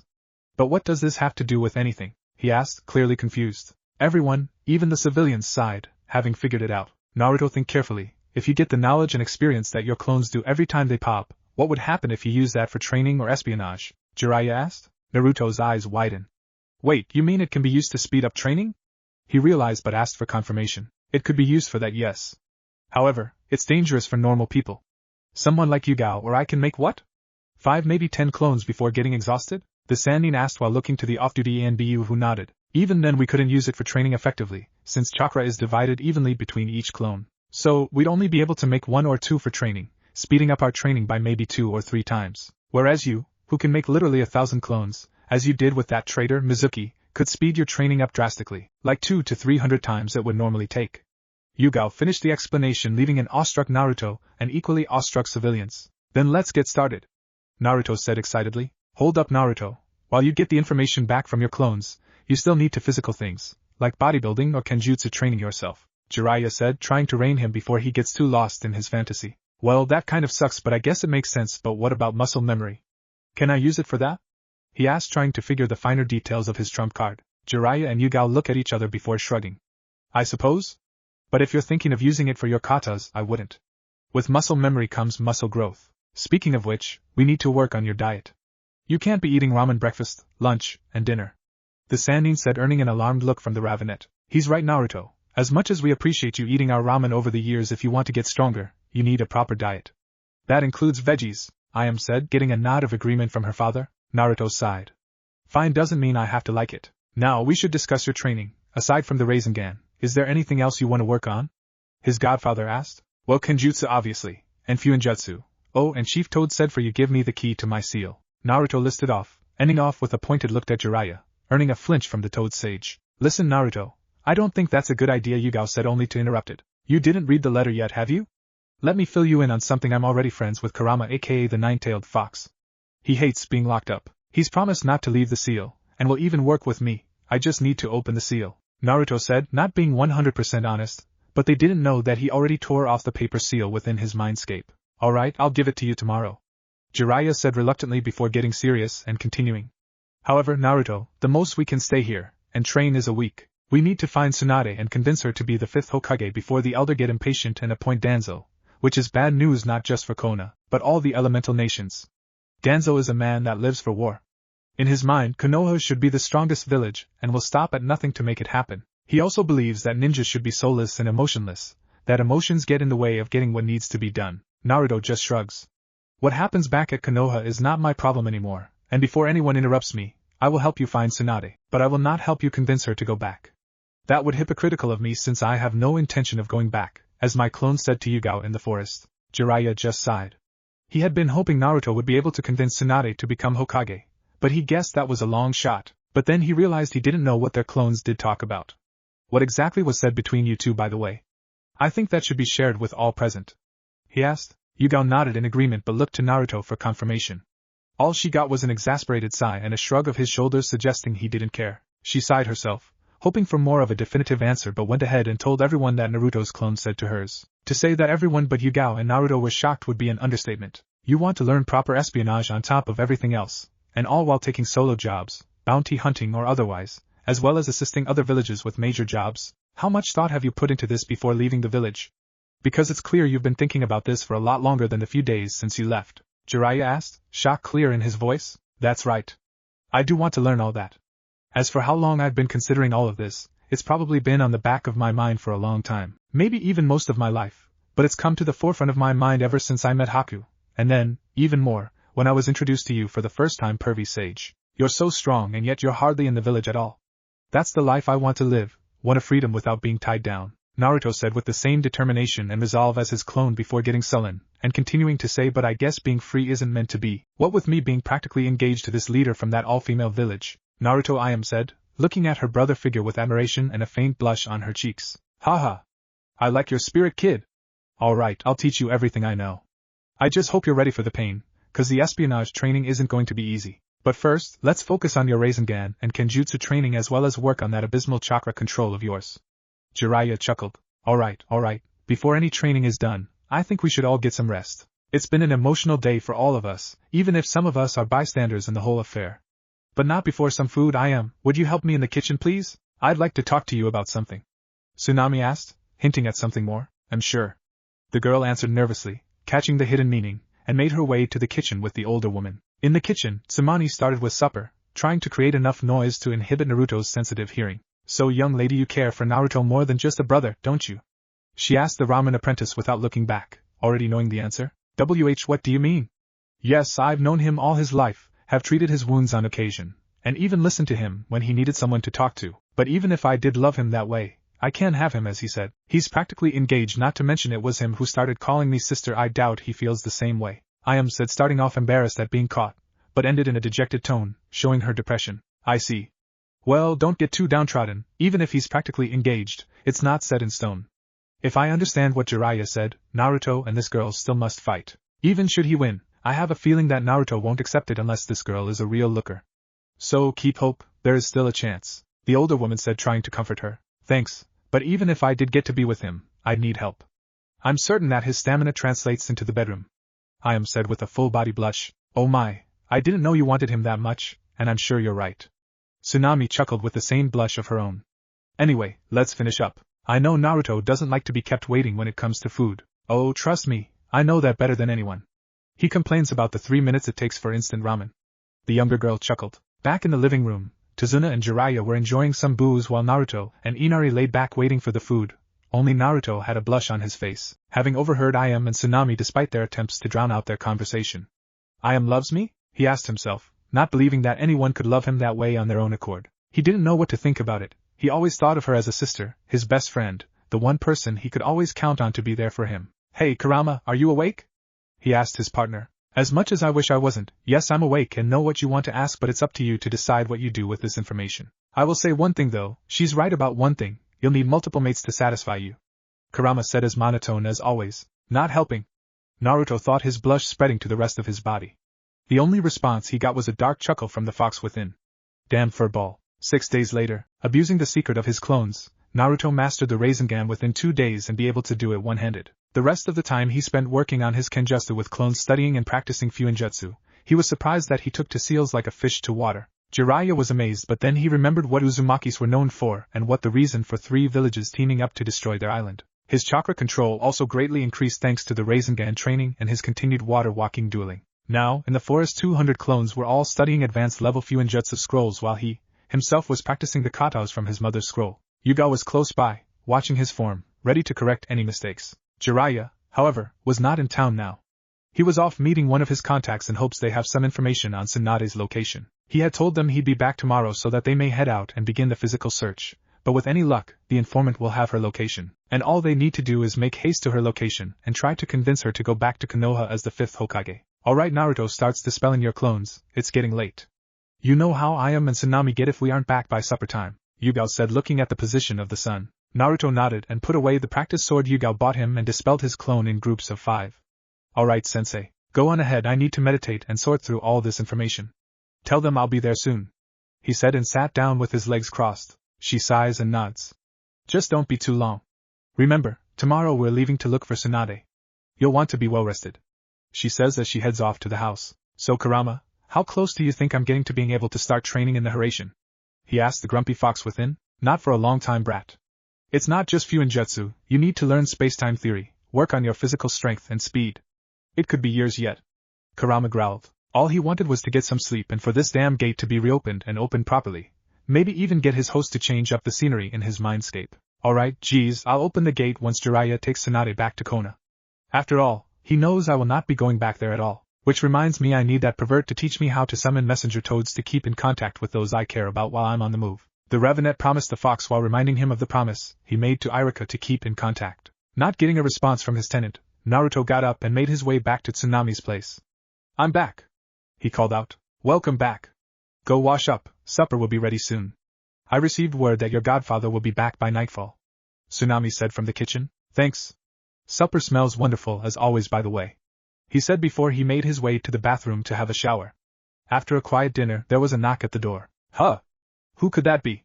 Takumi, can you get the door? Tsunade said, using Naruto's alias just in case. Naruto nodded, pulling up his face mask and hood, then went to open the door. However, when he opened the door, he tensed up. At the door was a Leaf Anbu.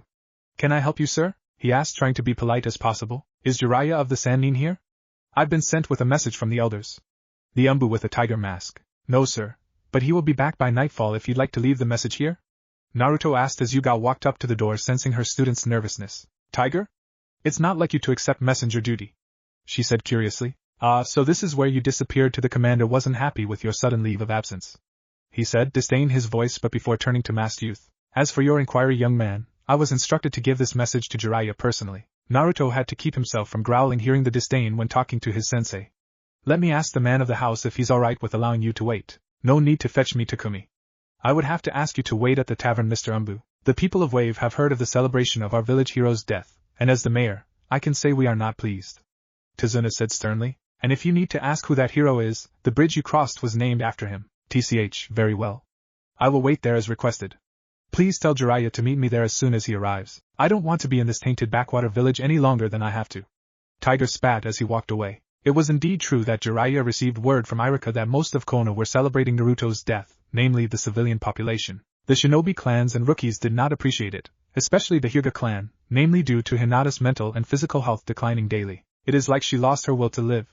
Especially after the second kidnapping attempt during the invasion. To have an ANBU from Konoha show up at his home unannounced was disconcerting to Tsunade, especially so soon after Naruto showed up. He looked and saw the same thoughts running through Naruto's and Yugao's mind if their faces were to say anything about it. Did Jiraiya say something to the council about having a student staying here? If he had, it was a very risky and stupid thing to do. After closing the door and making sure Tiger had done as he was requested to do, everyone gathered around the table. This isn't good, especially since he didn't seem to be one of your biggest fan, Tochi said, having overheard the entire conversation. Naruto just nods, still trying to calm down. Not to mention that it seems the ANBU division does not seem to appreciate you taking the leave of absence so soon after the invasion, Jiraiya said, coming out of a toad's mouth. Okay, 1, that's disgusting. 2, how long were you listening for, old man? Naruto asked, clearly irritated, just long enough to hear the disdain in his voice. I had the toads go back to the village to check on the state of things. The celebrating has stopped for the most part, and the Hyuga heiress has seemingly found a way to keep going after your opponent in the finals as well as her team, the Inuzuka. Talk to her. What was said, I don't know, but she's found her reason to fight, the Toad Sage said, earning a sigh of relief from Naruto. Now, as for Tsunade, she's in Tanzaku town with her apprentice and ward, Shizune. However, Orochimaru was been seen headed that with his right-hand man, Kabuto. Just as those words felt Jiraiya's lips, he felt an overwhelming amount of killing intent, rolling off Naruto at the Orochimaru, with his eyes flashing between red and blue. Tsunami, Irani, Tsunade, and the Ichirakus were struggling to stay conscious under the pressure. Yugao was brought to her knees, with Jiraiya holding himself up against the wall as he called out to his apprentice. Calm down, Naruto. You'll alert that ANBU. Not to mention you're scaring everyone. The Jinchuriki snapped his head at Jiraiya before looking around the room, seeing everyone's state and taking a few deep breaths to calm down enough to talk. Go to the ANBU and see what those old bats from the council wants, then we leave immediately. I promised myself to make that snake pay for what he did to the third Hokage. He must be going to Tsunade to get his arms healed," he said with a deep growl barely being suppressed, leaving no room for argument as he stormed his way upstairs to get his things. After a minute afterward, everyone regained their composure, although the civilians of the group were still shaken from what they just witnessed. "I've never felt or seen him that angry before," said looking at the stairs Naruto went up. Tsuchi could only nod in agreement, however, Tazuna didn't. "I've only felt that once before, if only a larger scale. It was on the bridge during his mission. It was when he thought that his teammate, that Uchiha, was killed by that Ice Shinobi, Haku I think his name was. I was scared out of my wits. I thought my heart was going to explode," the bridge builder said. Jiraiya nods, knowing that was the first time Naruto unknowingly tapped into the fox's power, or so he read according to the report he read. "Sounds like something he'd do after feeling he lost a comrade," he said as he got up. "I should get going and do what Naruto said. I'm already on thin ice with him as it is. Knowing him, he won't want to stop till we reach our destination, so you should get ready yourself, Yugao." All she could do was nod and follow her after her student, and grab her things from the room prepared for her and 30 minutes later, Jiraiya returned from the pub with a grim look on his face. One Naruto and Yugao noticed. "I take it you didn't get good news?" Yugao stated. "You're right. We have 10 days to convince and retrieve Tsunade, or they will name Danzo Hokage," the pervert said, earning a snarl from Naruto. "There's more. The council and your commander seem to know you'd be here, Yugao, since they sent something extra for you," he said, handing a red scroll to the off-duty ANBU. Taking it and reading it, she fell to her knees in shock. "I've been removed from ANBU and would have been removed from the shinobi roster if they had the authority. My fate will be decided after a new Hokage is selected and sworn in," she said with disbelief in her voice. The Ravenet clenches his fists, growling even more. "Let's go. We have even more reason to get Tsunade back to the Leaf now." Jiraiya too was angry. "Yeah, if Danzo is made Hokage, it's likely he and the council will target your supporters next, especially the Hyuga heiress. I can't imagine what they'd do to her." "Why Hinata especially?" Naruto asked, clearly confused why he singled out her like that. Yugao and Jiraiya looked at him with deadpan expressions. "Seriously? That's the best worst-kept secret in the village. That girl was so head over heels for you that the only things that kept her from jumping you and claiming you for were her family, and by extension her self-confidence. Everyone back in Konoha knew, well other than you because you're a dense idiot," Jiraiya stated in the same tone as their expressions. "Wait, what?" Naruto was a stupefied expression. "Seriously, brat, did you seriously think she turned red, only in your presence mind you, and fainted any time you acknowledged her?" Kurama said with an exasperated sigh that was unknowingly shared by the two adults. "She wasn't sick, she was blushing and fainted because she had a massive crush on you, and your acknowledgement was too much for her." "Wait, Hinata actually likes me, like I used to like Sakura?" the dense Ravenet asked. "No, Naruto. As Master Jiraiya said, this girl was truly in love with you. She would have been happy to be your girlfriend even if she had enough confidence and her family allowed it, which is highly unlikely, even if you are Lady Kushina and Lord Minato's son. And before you ask why, it's because she is the heiress to the main branch of her clan," Yugao said. "Not only that, but the Hyuga pride themselves for their pure bloodline, so she'll likely be pushed to marry something within the clan." Jiraiya further explained. "I think I get it, but wouldn't Hinata be safe due to her heiress title?" the teenager asked. "Normally yes, but she has a younger sister that, according to my friend and Hinata's sensei, the Hyuga clan feels is better suited for the role, and would give it to said sister at slightest disappointment. Wouldn't surprise me if after she heals from her injuries from the Chunin exams that her father placed her into the branch family with Neji for having lost to him," Yugao said solemnly. "So if she's put in the branch family like that fate-loving asshole, she won't be safe from Danzo anymore?" the dense idiot asked, slowly putting the puzzle together. Yes, shouted the adults and Kurama, not believing how slow he was. Naruto took a step back at 3, yelling at him. "Well, let's going to Tanzaku town then. You two have Tsunade to convince, and I have a date with Orochimaru." Everyone nodded, knowing now that he knew the importance of the mission, even if it was a roundabout way, that he was focused on the 2 targets, and nothing would stop him from completing his objective. After all, he was the most stubborn and unpredictable shinobi they knew. "Be careful, Naruto, you better come back alive," Ayam said with a clear concern for her crush. "I agree with my daughter. After all, it wouldn't be right if you weren't here for the grand reopening of our ramen shop and had the very first bowl." Tsuchi chuckled, hiding his own concern for the young man he considered his son. And even though Naruto Uzumaki is officially dead, this town wouldn't be the same without its hero coming back from time to time, Tazuna said, joining on the farewell, while Tsunami and Inari both merely nodded in agreement. "Heh, who the hell you think I am? I may have given up on my dream to be Hokage by abandoning Konoha, but I'm not gonna die while I still have people precious to me waiting for me. Besides, even if I didn't ask for it, I have a duty to duel this new leader of that all-female village. I need to live until I fulfill that duty," Naruto said while sending a brief glare to his godfather. Jiraiya just shrugs, while everyone else laughs at Naruto's usual attitude. All right, Let's go, we can get to our destination by daybreak if we leave now and go full force without stopping. If we don't get a move on now, there is no guarantee that Tsunade will be there when we arrive. Both Yugao and Naruto nodded and took off out the door with Jiraiya following close behind. What does Tsunade and this Shizune look like? We're gonna need that information if we are to locate them. Naruto asked. While I'm not sure how old Tsunade will appear to be since she uses her healing jutsu to keep herself looking young, she had blonde hair, brown eyes, and a purple diamond seal on her forehead with the largest chest I've ever seen, Jiraiya said perversely before noticing the glares from both his companions. He cleared his throat. As for Shizune, she's a young woman, jet black hair, and onyx eyes. She's usually not far from Tsunade or their pet pig Taunton. His companions nodded and silence fell upon them as they traveled. Daybreak, Tanzaku town. The three travelers from Wave arrived at the gates to the gambling town of Tanzaku, with the two adults exhausted and dripping with sweat. The teenager with them only looked slightly winded but otherwise perfectly fine, looking as determined as ever. All right, Takumi, time for you to put those clones of yours to use. Summon about 50 and spread them out throughout the town. That is their original purpose after the jutsu, infiltration. Meanwhile, we will go find an inn so we can get some rest. Jiraiya said tiredly. Naruto nodded, knowing his godfather was using his alias while in public, and did as requests, making 50 shadow clones and had them spread out. I can help with the search, I'm still good to go. He said stubbornly. Listen to Takumi, Jiraiya and I are exhausted, and we won't know if your clones find our injury if you're out on your own. So, please come along with us, we're gonna need the rest if we're going to be going against that snake. Yugao said, trying to reason with the blockhead. Naruto nodded at that reasoning. Alright, fine. I could use something to eat anyhow. Elsewhere in town, an hour later, we find Tsunade and Shizune in a pub with slot machines, with Tsunade playing on the machines winning a lot of cash, with her young ward smiling excitedly about being able to pay off some of her mistress's debts, completely forgetting about her bad luck and the bad omen that winning brought also. This is amazing, Lady Tsunade. You should stop while you're ahead. We can pay off some of the debts we have with this. Shizune swelled. Tsunade remained silent after the 10th win around. This is bad, something is going to happen, and it's gonna be really bad. She thought to herself. Shizune, we're leaving, she told her young companion. I'm okay.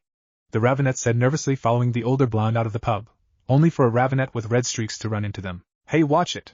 The teenager said. You ran into me, brat. You watch where you're going. Tsunade growled. Huh.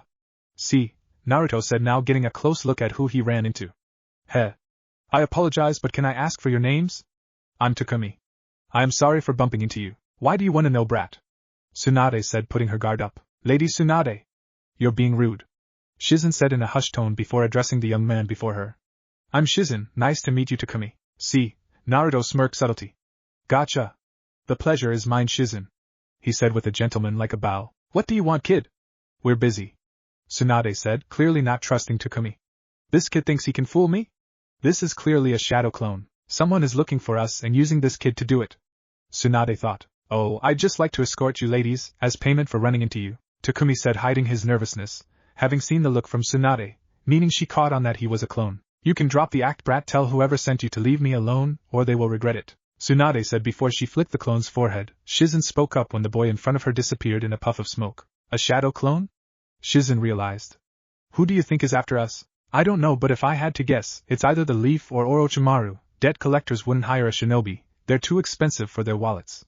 Tsunade surmised. Either way, it's not good, let's head to the hotel and grab our stuff and leave as soon as possible. But if it's Konoha, we should see what they want at the very least. What if something has happened and they need our help as medics? Shizune tried to reason with her mistress. You know as well as I do that I will not go back to there even if they summon me back. I'd rather be labeled a missing ninja. Tsunade stated fiercely. Lady Tsunade. That's going too far. My uncle wouldn't want you to become a missing ninja. He wouldn't even want you to grieve this long either, her apprentice said solemnly. Don't bring Dan into this. Tsunade said and slapped the Ravenet, sending Shizune flying into a building, knocking her out. Damn it, I lost control of my anger and strength. The slug, Sanin said as she went to check her student's vitals. Shit, I broke her jaw. Even with my skill with Mystic Palm's jutsu, it's gonna take her a few days to recover. Even then I'm gonna have to apologize to her, she said and picked her up, mentally kicking herself for losing her cool. On a rooftop nearby, another Naruto clone saw the whole thing and decided to follow Tsunade from afar to get the exact location so the original can lead his companions to their target. With Naruto and party, Jiraiya, Yugao, and Naruto all decided to share a room to lower costs. However, they could only get a room with only 2 beds. Naruto insisted on giving Yugao one of the beds, while he took the couch, even if Yugao accepted reluctantly. Truth be told, she was flattered at the gesture. Jiraiya was given the only other bed, due to him being an old man, despite his protests. Yugao and Jiraiya were currently resting their eyes, knowing it likely wouldn't take Naruto's clones long to find any information, while Naruto was chowing down on a beef sandwich that he ordered from the kitchen.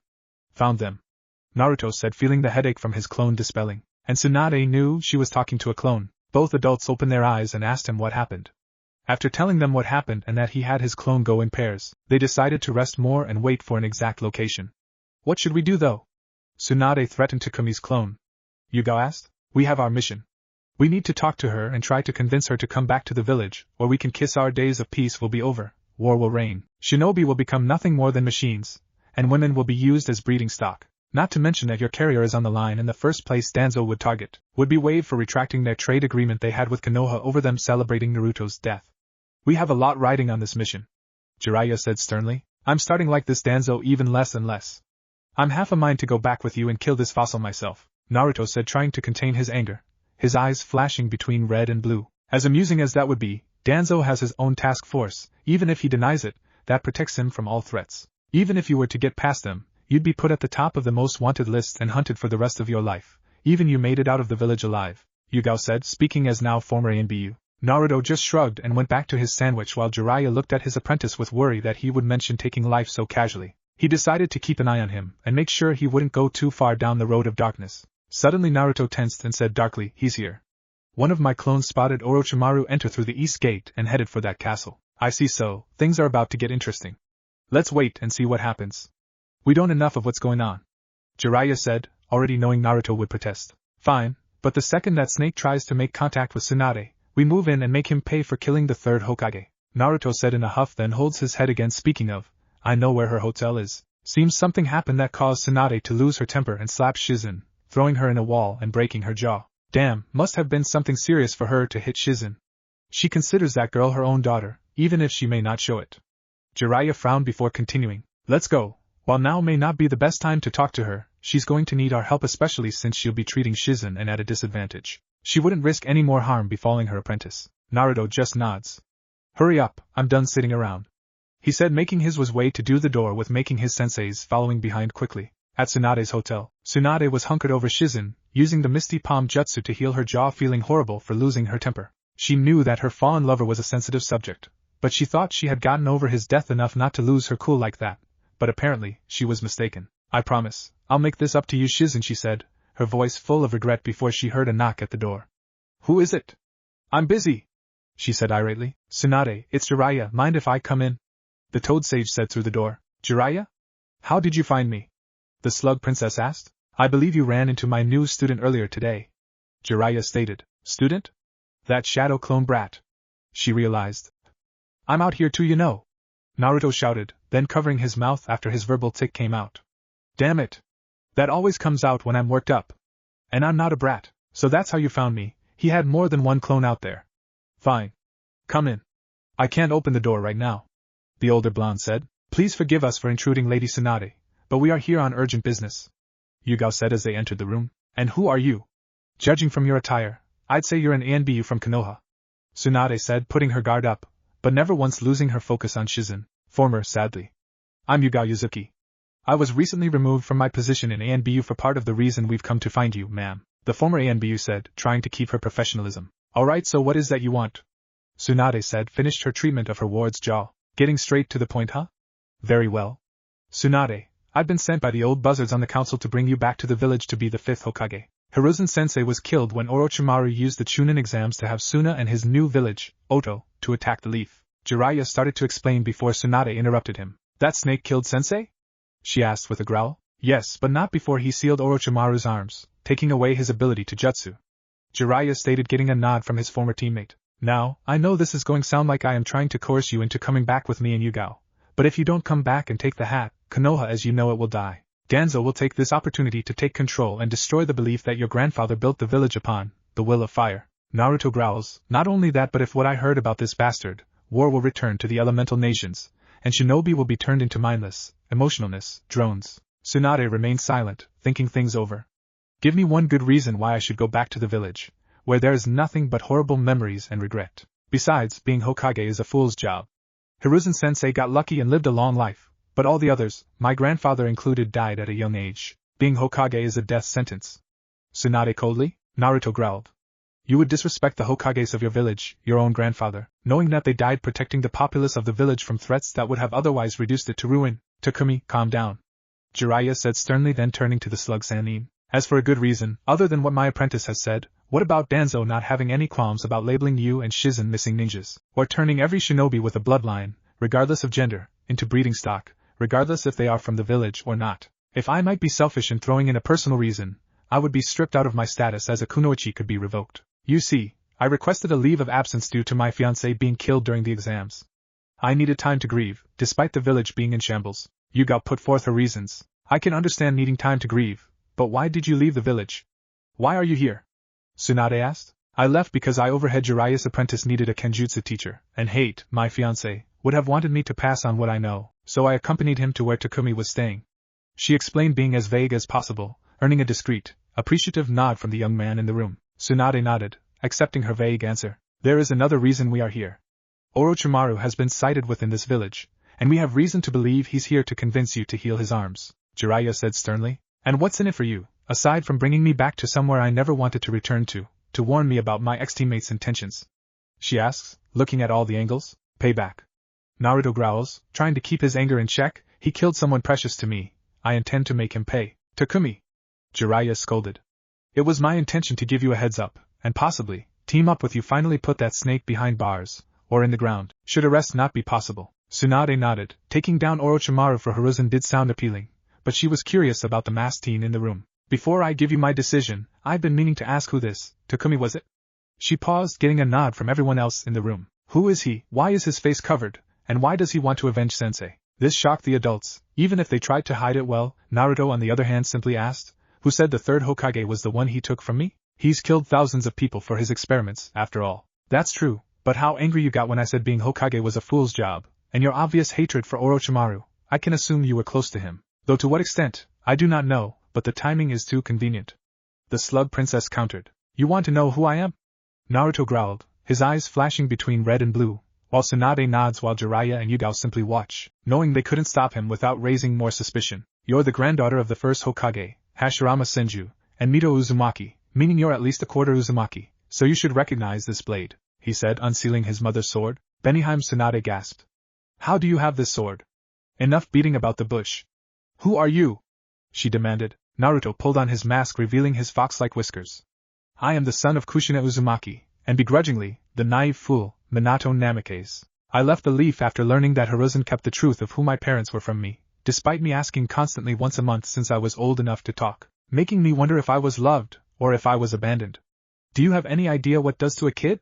He said in a deathly quiet voice that held the purest malice and hatred. However, he and a select few were the closest things I had to family. He was like a grandfather to me, and that snake killed him, while he was doing his duty as Hokage, protecting the village. Tsunade was stunned, waiting for this boy to continue since she could tell he was taking a moment to calm down, but was completely floored by his next statement. And while I have given up on it when I left the village, I once dreamed of taking the hat from the old man and become an even greater Hokage than any who came before me. Den Nawaki, Tsunade thought. Even so, isn't it a bit hypocritical that you are trying to get me to go back to somewhere you, yourself, have left behind? She asked, hiding her sadness. To be clear, I'm only here to help my kenjutsu instructor here from being dishonorably discharged and to keep this Danzo from turning the elemental nations into a war zone. I still have people that I care about back there and elsewhere that will be in danger if you don't go back and become Hokage. The rest of the village can burn in the darkest circle of hell for all I care for what they did to me all my life. I will die protecting those precious to me. After all, as a friend once said to me, I believe that if someone has someone or something precious to protect, that is when they will be truly powerful. Naruto said sternly. This kid just kept shocking her. While he may have left his home, he still wanted to protect the people he cared about. I understand the reason you left, and that you want to protect those you care about. Hell, I get why you were defending the Hokage name, but you do realize that if I do go back and take the job that I'll be forced to label you a missing nin, right? Actually, Tsunade, you wouldn't, not unless you wanted to ruin not only my reputation but Kakashi Heikate's as well. Naruto is, for all intents and purposes, dead as far as the village is concerned. You see, despite the village hating Naruto's very existence, they would never let him wander free for the same reason they hate him. He holds the nine-tailed fox within his gut. Therefore, they wouldn't want to lose their precious weapon, Jiraiya said, saying precious weapon with such disdain. You could tell what he thought of that idea. I see, Tsunade said.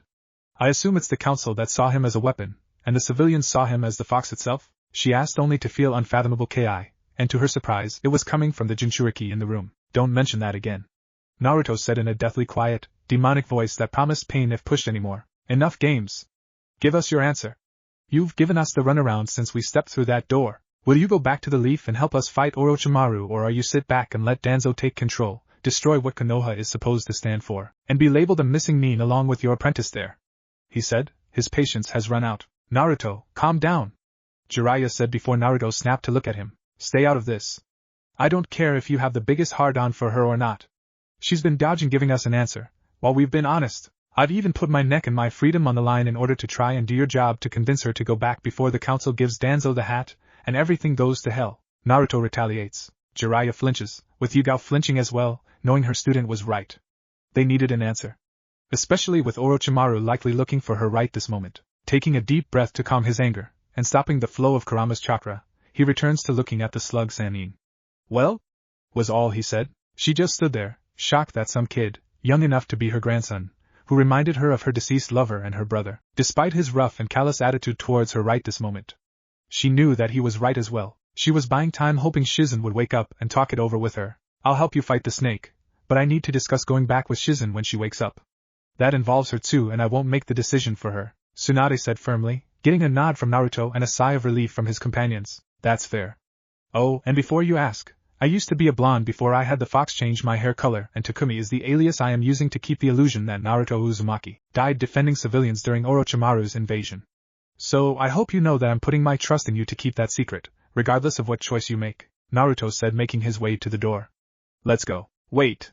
I can't just leave her unattended, she said, looking at the unconscious woman that she honestly considers to be her daughter. Naruto just sighs and makes a seal-less clone to stand guard. There, I've put enough chakra into this clone to be able to take a few hits. She'll be fine. Now let's go. We have a snake to skin. I have a couple of ladies that I'm sure would love a snakeskin purse. Jiraiya and Yugao chuckle at that. They knew he was talking about Ayam and Sumani. Tsunade looks confused but decided to talk about it after they dealt with the said snake. Okay.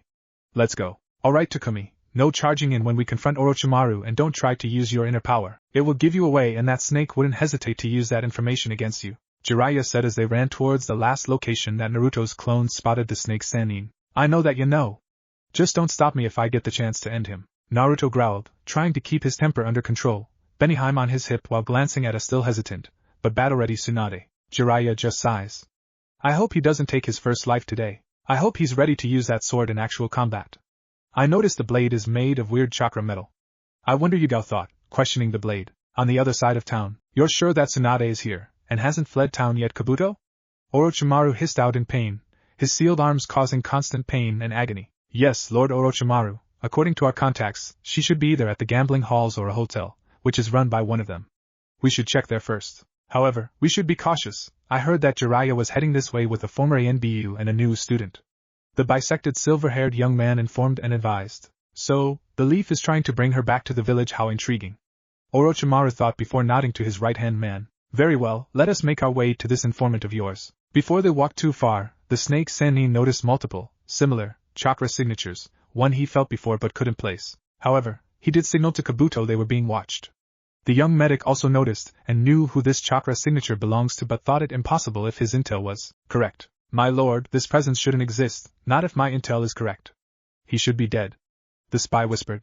Orochimaru stayed quiet nor make any notion to acknowledge he heard, because he knew if there were multiple of the same chakra signatures, they were using some sort of clone jutsu, and if he was right, it was the shadow clone jutsu, which made this intriguing. The only person that was supposed to be dead and could make this many clones was the Kyuubi Jinchuriki. They seem to be dispelling and corralling us to the outskirts of town. It's a fight they want and don't to get the civilians caught in the crossfire. Naruto's matured in the past month. Both sound ninja thought. Outskirts of town. Naruto, Tsunade, Jiraiya, and Yugao all waited in a large open field outside of the gambling town. The snakes will be here shortly, but are you sure it was wise to use my clones to lead them here? Kabuto spent enough time with me in the forest of death, he'll know it's me, which could lead to my exposure if we let either of them escape. Naruto said sternly. We realize that you're risking a lot, but we should not get civilians involved. Jiraiya said seriously. We will do all we can to make sure that they do not escape, but incapacitating them in a way that they cannot talk will be difficult without killing them, Yugao said just as seriously, with concern laced in her voice. Then we kill them and avenge the old man. Maybe even free Sasuke from that hickey on his neck, the former blonde said darkly, grabbing the handle of Benihime ready to draw it and fight. When they get here, Tsunade and I will take on our former teammate, while you and Yugao take on that Kabuto. Jiraiya started before noticing the glare his apprentice was sending him. Don't give me that look, Orochimaru is out of your league right now, even with your sword and the Rasengan. Tsunade and I are more suited to fighting him since we're familiar with his fighting style. Grr, fine. But once we finish Kabuto, we'll back you up. Naruto snarled. And before you say anything, I know I shouldn't use Kurama's chakra if I can help it. Everyone nodded and waited for their opponents, and they didn't have to wait long. A short 5 minutes later Orochimaru and Kabuto showed up, causing the four combatants to slip into their respective fighting stances with Naruto growling, barely holding himself back from attacking the person that killed his grandfather figure. Orochimaru merely chuckled. Well, isn't this quite the reunion? Jiraiya, Tsunade, he said in his usual condescending tone. Cut the crap, Orochimaru. I know why you're here. You want me to heal your arms that you lost while you killed Sensei. Well, you can forget it, Tsunade said firmly with a scowl. Oh, but I think you will, Lady Tsunade. You see, we can return to you what you missed the most, but in order to do so, Lord Orochimaru will need his arms, Kabuto said with a sly smirk. Dan Nawaki, Tsunade thought, with a stunning look on her face, her stance faltering. Shut up, you snakes. The dead cannot truly come back to life. Naruto shouted. He's right. I heard how you managed to defeat Sensei. The impure resurrection jutsu, being the souls of the dead, however requiring a living sacrifice, meaning they'd be nothing more than zombies under your control. Jiraiya said, backing his godson, having done what little actual research he could. Hearing this, Tsunade tightened her stance back up, while Orochimaru and Kabuto scowled at the hooked youth. They had yet to completely verify if it was who they thought it was. You've some actual research that doesn't involve peeping on women in the baths. I'm mildly impressed, Jiraiya, hissed Orochimaru. Enough talk. Naruto shouted, drawing his sword.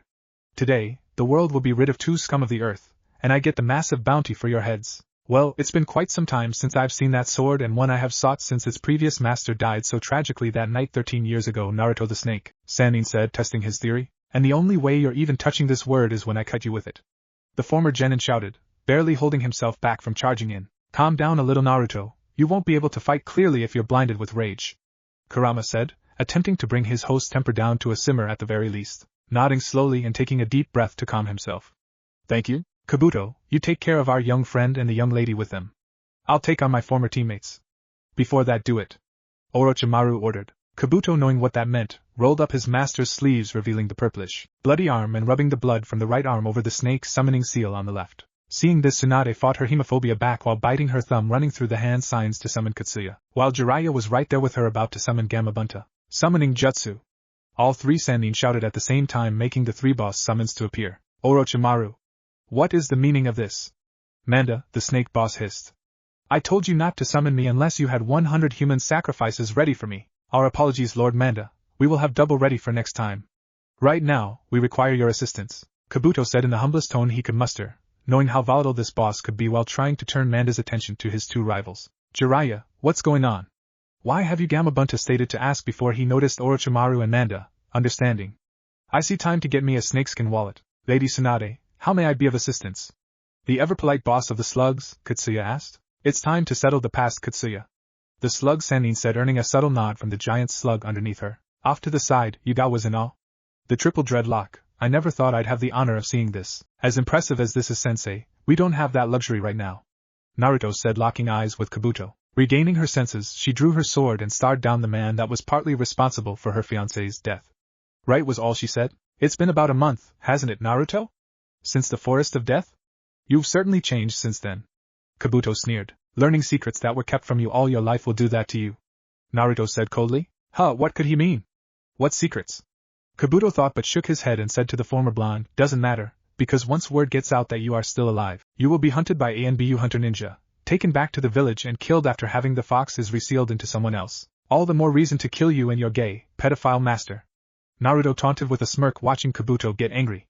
He then turned to his Kenjustice sensei. Let's go. Yugao nodded while both student and sensei charged at the sound medic, while Kabuto summoned his chakra scalpels and charged at his opponents. Naruto and Yugao both swung horizontally to attempt to bisect their opponent, only for him to backflip out of the way and hit them both in their non-dominant arms, causing them to lose feeling. Naruto growls at this, while his partner within was already on healing the damage done, while Yugao wasn't so lucky to have that benefit. Naruto, we need to be careful. That jutsu he's using is far worse than the gentle fist fighting style. It can target the muscles and internal organs. It's a staple for all medics, Yugao warned, raising her sword again with her good arm. Naruto nodded, unconsciously channeling Kurama's unfiltered chakra through Binaheim's blade, giving it an eerie red glow, startling both his sensei and his opponent. That glow, I've only heard stories of Kushina doing that, so it's a chakra metal designed to handle the overwhelming power of Kurama's chakra or any of the tail beasts if I had to guess. Yugao thought in awe. What are you doing? Kabuto voiced what he was thinking. Huh? Naruto asked before he looked down at his blade. Oh wow. Didn't know I could do this. I'm more impressed you did it unconsciously. This is how your mother got the title Red Death, Naruto. Kurama said. Now end it. The unfiltered chakra through your blade is extremely poisonous and corrosive. Got it. Naruto mentally nodded and looked to his sensei and charged that Kabuto was still terrified, so much so he couldn't move or dodge Naruto's strike, which was armed for his neck to take his head clean off. As his head fell to get the ground, the skull started to disintegrate and dissolve. The rest of Kabuto's body was also slowly doing the same from the neck down. As this was happening, both Naruto and Yugao were looking in shock, not believing what just happened, both for different reasons. A grin slowly crept up on Naruto's face, one that frightened Jiraiya and Tsunade, who looked over mid-fight having seen Kurama's chakra. With the Sanin, the fight between the three of them was intense. Jiraiya had used Swamp of the Underworld to trap Manda in a 6-foot-deep swamp, causing Manda to curse the Toad Sage for being unable to move and having to dispel. However, Katsuya and Bunta stuck around, knowing how dangerous Orochimaru can be, even without his ability to use his arms. However, before the fight could truly begin, they felt Naruto channeling Kurama's chakra and looked over, only to see Beneheim glowing red from the chakra. But what they saw next terrified each of the Sanin, as well pissed off Orochimaru to no end. Naruto taking Kabuto's head clean off his shoulders, only dissolve into nothing, burned away by the corrosive chakra. Damn that brat. Kabuto was invaluable. I'm going to find another medic with similar skill sets. Orochimaru fumed. For now, I will take care of this brat, as well as Tsunade since she refused to heal me. At the same time, Tsunade and Jiraiya were worried about the sadistic grin on the teenager's face, noticing he hadn't pulled up his mask since the hotel in his rage. Oh no, don't tell me that his bottled-up rage coupled with his first kill has triggered something in him. Jiraiya thought, while Tsunade knew that look all too well, unknowingly confirming Jiraiya's fear, especially with what they were hearing now. Yugao too was worried, as the former genin started maliciously laughing. I was afraid of this now that he's not hiding behind his idiot persona. All his bottled-up rage caused by the years of abuse and hatred of the village, combined with his first kill and the power he has with that blade, he snapped. Oh, I'm sorry, Petamaru, did I just annihilate your boy toy? I guess you'll need to find another little boy to satisfy you. Naruto taunted. Maybe I should spare other boys, and finish what the third Hokage started and end your miserable life. He said, reading his blade again to attack. Naruto! You're no match for him. Stay back, let us handle it. Yugao, let's go, Jiraiya said, earning a nod, but was ignored by Kurama's host, who keeps his eyes glued to Orochimaru with a crazed look in his eyes. Naruto, calm down. Don't let the unfiltered chakra overtake you. Beneheim is testing you. Kurama yelled out. Look at you, boy, nothing more than a wild beast after they have their first taste of blood. Looks like the leaf was right, you're nothing but a demon, Orochimaru taunted before bringing out his Kusanagi blade from his throat and expended his neck to run the Jinchuriki through the stomach, only for Yugao to push her crazed student out of the way and get stabbed herself, knocking Naruto back to his senses and dispelling the corrosive chakra that was channeling through his blade. Sensei! Naruto, seeing being stabbed through her stomach, swiped at Orochimaru's neck, barely nicking his vocal cords, causing the snake to recoil and leave the Kusanagi in the former umbu. Jiraiya saw this and looked to Tsunade, who was already talking to Katsuya. Katsuya, can you send a clone to heal her? Yes, but the sword will have to be removed carefully if I am right. Not only is it through her stomach but very close to her womb. If we aren't careful, she could end up becoming barren. Especially with the poison that is coating the blade. The boss slug replied, already sending her to the downed Kunoichi. Meanwhile, Orochimaru was furious. He was having trouble performing his body-style replacement jutsu with injury from the surprise attack. So, he did a body flicker to get away and focus on healing his injuries and find a way to move up his timetable to obtain Sasuke. At this moment Naruto didn't care that the snake got away. His focus was on Yugao, and the guilt he felt. He knew he was responsible if he hadn't been overtaken by bloodlust and adrenaline from his first kill. Orochimaru was right. He was like a wild beast after getting its first taste of blood, a demon. Get a hold of yourself, Kurama said, getting the former Leaf Genin's attention. You are nothing like a demon or a wild animal. The sword was testing you, and I'd say you passed since you immediately snapped to it when your sensei was harmed. Now pay attention, a slug is almost next to you to help the woman. Young man, I need to you carefully remove the sword in her stomach straight as you can. Try to wiggle it at all, Katsuya's clone said in her usual motherly tone, but even this was laced with a seriousness that Naruto caught on it. After nodding in understanding, he did as he was asked and removed the poisoned sword as carefully as he could, while Yugao grunted in pain. I'm sorry, sensei, if only I didn't lose myself. I will train to overcome the bloodlust and be able to use my mother's sword properly. He whispered more to himself than to the woman he was helping. It's alright, Naruto, she said, getting into a coughing fit, bringing up a glob of blood. I am just glad you came to your senses. Don't talk, ma'am. You're seriously injured? Katsuya's clone said, earning a pained nod from the XANDU. Off to the side, Tsunade and Jiraiya were talking about what happened. I'm concerned that was too easy. I didn't think Orochimaru was that injured, Tsunade said, with the Toad Sannin nodding in agreement. I don't even know if Naruto's connected. I didn't see any blood on that super extended neck, did you? He asked. Yeah, I did, but it didn't look that deep. But for Orochimaru not to do that disguising replacement jutsu of his, either he was severely injured or not injured enough to worry about it but left after he realized he was outnumbered with his number 2 man killed. The slug summoner voiced her concern. Then we should be very careful about moving forward. For now, after Katsuya finishes her treatment of Yugao, we should get back to your apprentice. We need to make the final decision about either or not you are coming back to the village with me and Yugao. I don't think that Naruto will accompany us, not since he just left a week ago. The self-proclaimed super pervert stated. I know, doesn't mean I'm looking forward to it, because I already know that Shizune will want to return once she hears everything that's going on, and from what you said, you two are running out of time, especially that former NBU. Tsunade sighed in resignation. Back with Naruto, Yugao's going to be okay, right? Naruto asked, clearly worried. Yes, child, you did very well with removing the sword carefully.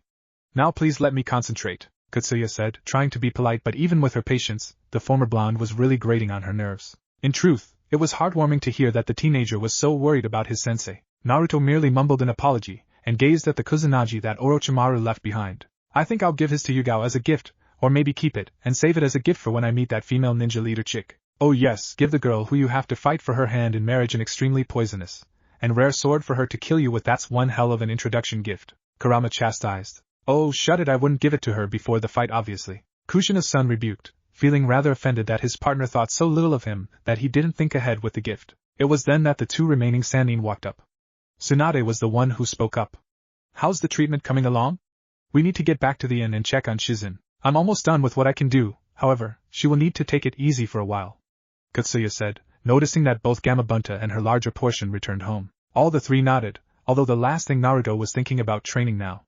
All he cared about was that she was going to be alright. I'll be sure to do that. Doesn't mean I can't supervise this one's training, right? Yugao strained to get out while gesturing to her student. As long as it doesn't involve sparring with him. Tsunade sighed. Her dedication is commendable, but she's going to drive herself into an early grave if she keeps it going at this pace. Alright, I'm all finished. Please take care, everyone, Katsuya said before dispelling. Back at the hotel. An hour later, they all back at Shizune's side with Naruto helping Yugao walk back, while he carried the kusanagi in his other hand. On the way, Jiraiya and Yugao agreed to let him hang on to it as a gift for his future betrothed, but not before teasing him about the same issues Kurama did, giving her more ways to kill him before they fight. This caused him to pout, saying that wasn't that stupid. However, Shizune was still unconscious, so all they could do was wait. Yugao and Jiraiya used this chance to get some quick shut-eye, while Naruto, while feeling tired, decided to stay awake and make sure Tsunade didn't try to make a break for it, clearly not trusting the legendary sucker. You don't have to keep watch over me, brat. I'm not going to run, especially with Shizune in the state she's in. Tsunade grumbled. You haven't given me any reason to trust you. Sure, you had Katsuya heal Yugao-sensei, but one good deed is useless. Many people would use 1 or 2 good deeds to gain the trust of others, then stab them in the back. I've learned that lesson all too well, thanks to that cesspool of a village. The former blonde growled. The conscious medic wasn't expected a rebuttal like that. Just what happened to you back in the village? Was all she could ask. What didn't happen to me in the village? He shot back before continuing. I was shunned, ostracized, overcharged on soiled food, parents told their kids to stay away from me, sabotaged in the academy. And after my 3rd attempt at the final exam, which for some reason was always my worst jutsu, the standard clone jutsu, and after I failed the exam because I can't do the jutsu, one of my senseis approached me and told me about the secret test which would allow me to become a genin. He said I had to sneak into the Hokage Tower, take the big scroll hidden away there, which just so happened to be the scrolls of sealing, and learn a single jutsu from it. Naruto stopped and chuckled. Funny enough, that's how I learned the shadow clone jutsu. Anyway, after doing the task, my other sensei, Irika, found me and told me that Mizuki tricked me, only for him show up right then and there, and told me about the 3rd decree, that I had fox sealed within me and that I was the demon. Then after my match in the finals of the Chunin exams, I find out who my parents were, that Hiruzen didn't tell me for my protection, that my own sensei, Kakashi, knew who my parents were since he was my father's student, but instead of training his team evenly, he focused on the last loyal Uchiha. Hell, all he really taught us was the tree climbing exercise and something a friend of his told him once: those who break the rules are scum, but those who abandon their friends are worse than scum. So yeah, I don't trust people too much, and it takes a lot to earn that trust. There are only 7 people I trust wholeheartedly. One is Yugao-sensei, the 5 others are back in my new home, and the other is Irika back in the village. You don't trust the old pervert over there? Tsunade asked curiously. Why would I trust a man who is supposed to be my godfather, but never actually came and took care of me, despite being the spy master for Konoha? He could have dropped at least twice a year. No, instead, when we first met, he acted like he didn't know who I was, and originally refused to train me until I convinced him to using a jutsu I created to deal with perverts. And please don't ask what it does. Anyway, when he was training me for the finals of the Chunin exams, he spent most of the time with his research. He even threw me off a cliff in order to summon Gamabunta for the first time. Naruto said, merely shrugging. Little did they know that Yugao and Jiraiya were listening in on their conversation with different reactions. While Yugao had a small smile on her face, feeling very happy that she was one of the people he trusted, Jiraiya frowned, disheartened that he wasn't on that list, even though he understood why it still wasn't easy to hear. He was however sweating when he felt Tsunade's anger thrown his way. Oh really, Tsunade, in a low, ominous voice. Yup, I'm fucked, was all Jiraiya had time to think before he was punched through the wall and landing outside of town. This causes Shizune to wake up and groan, still feeling the aching pain from her master's monstrous slap. Naruto quickly pulled his mask back up before she spoke. Ugh, Lady Tsunade, did you have to hit me that hard? She asked, clearly accepting to get hit for mentioning her uncle in such a way. Once she gained her full bearings, she noticed two others in the room, along with a human-sized hole in the wall. Who are these people, and why is there a hole in our suite? Ah, you're awake, Naruto said casually. You were that shadow clone kid we ran into before. The younger medic proclaimed. That's right, my name's Takumi. Sorry if I was the cause of you getting injured, Naruto said solemnly. Shizune, I'm sorry. I really overdid it. You flew into a wall, and I broke your jaw. I felt so horrible.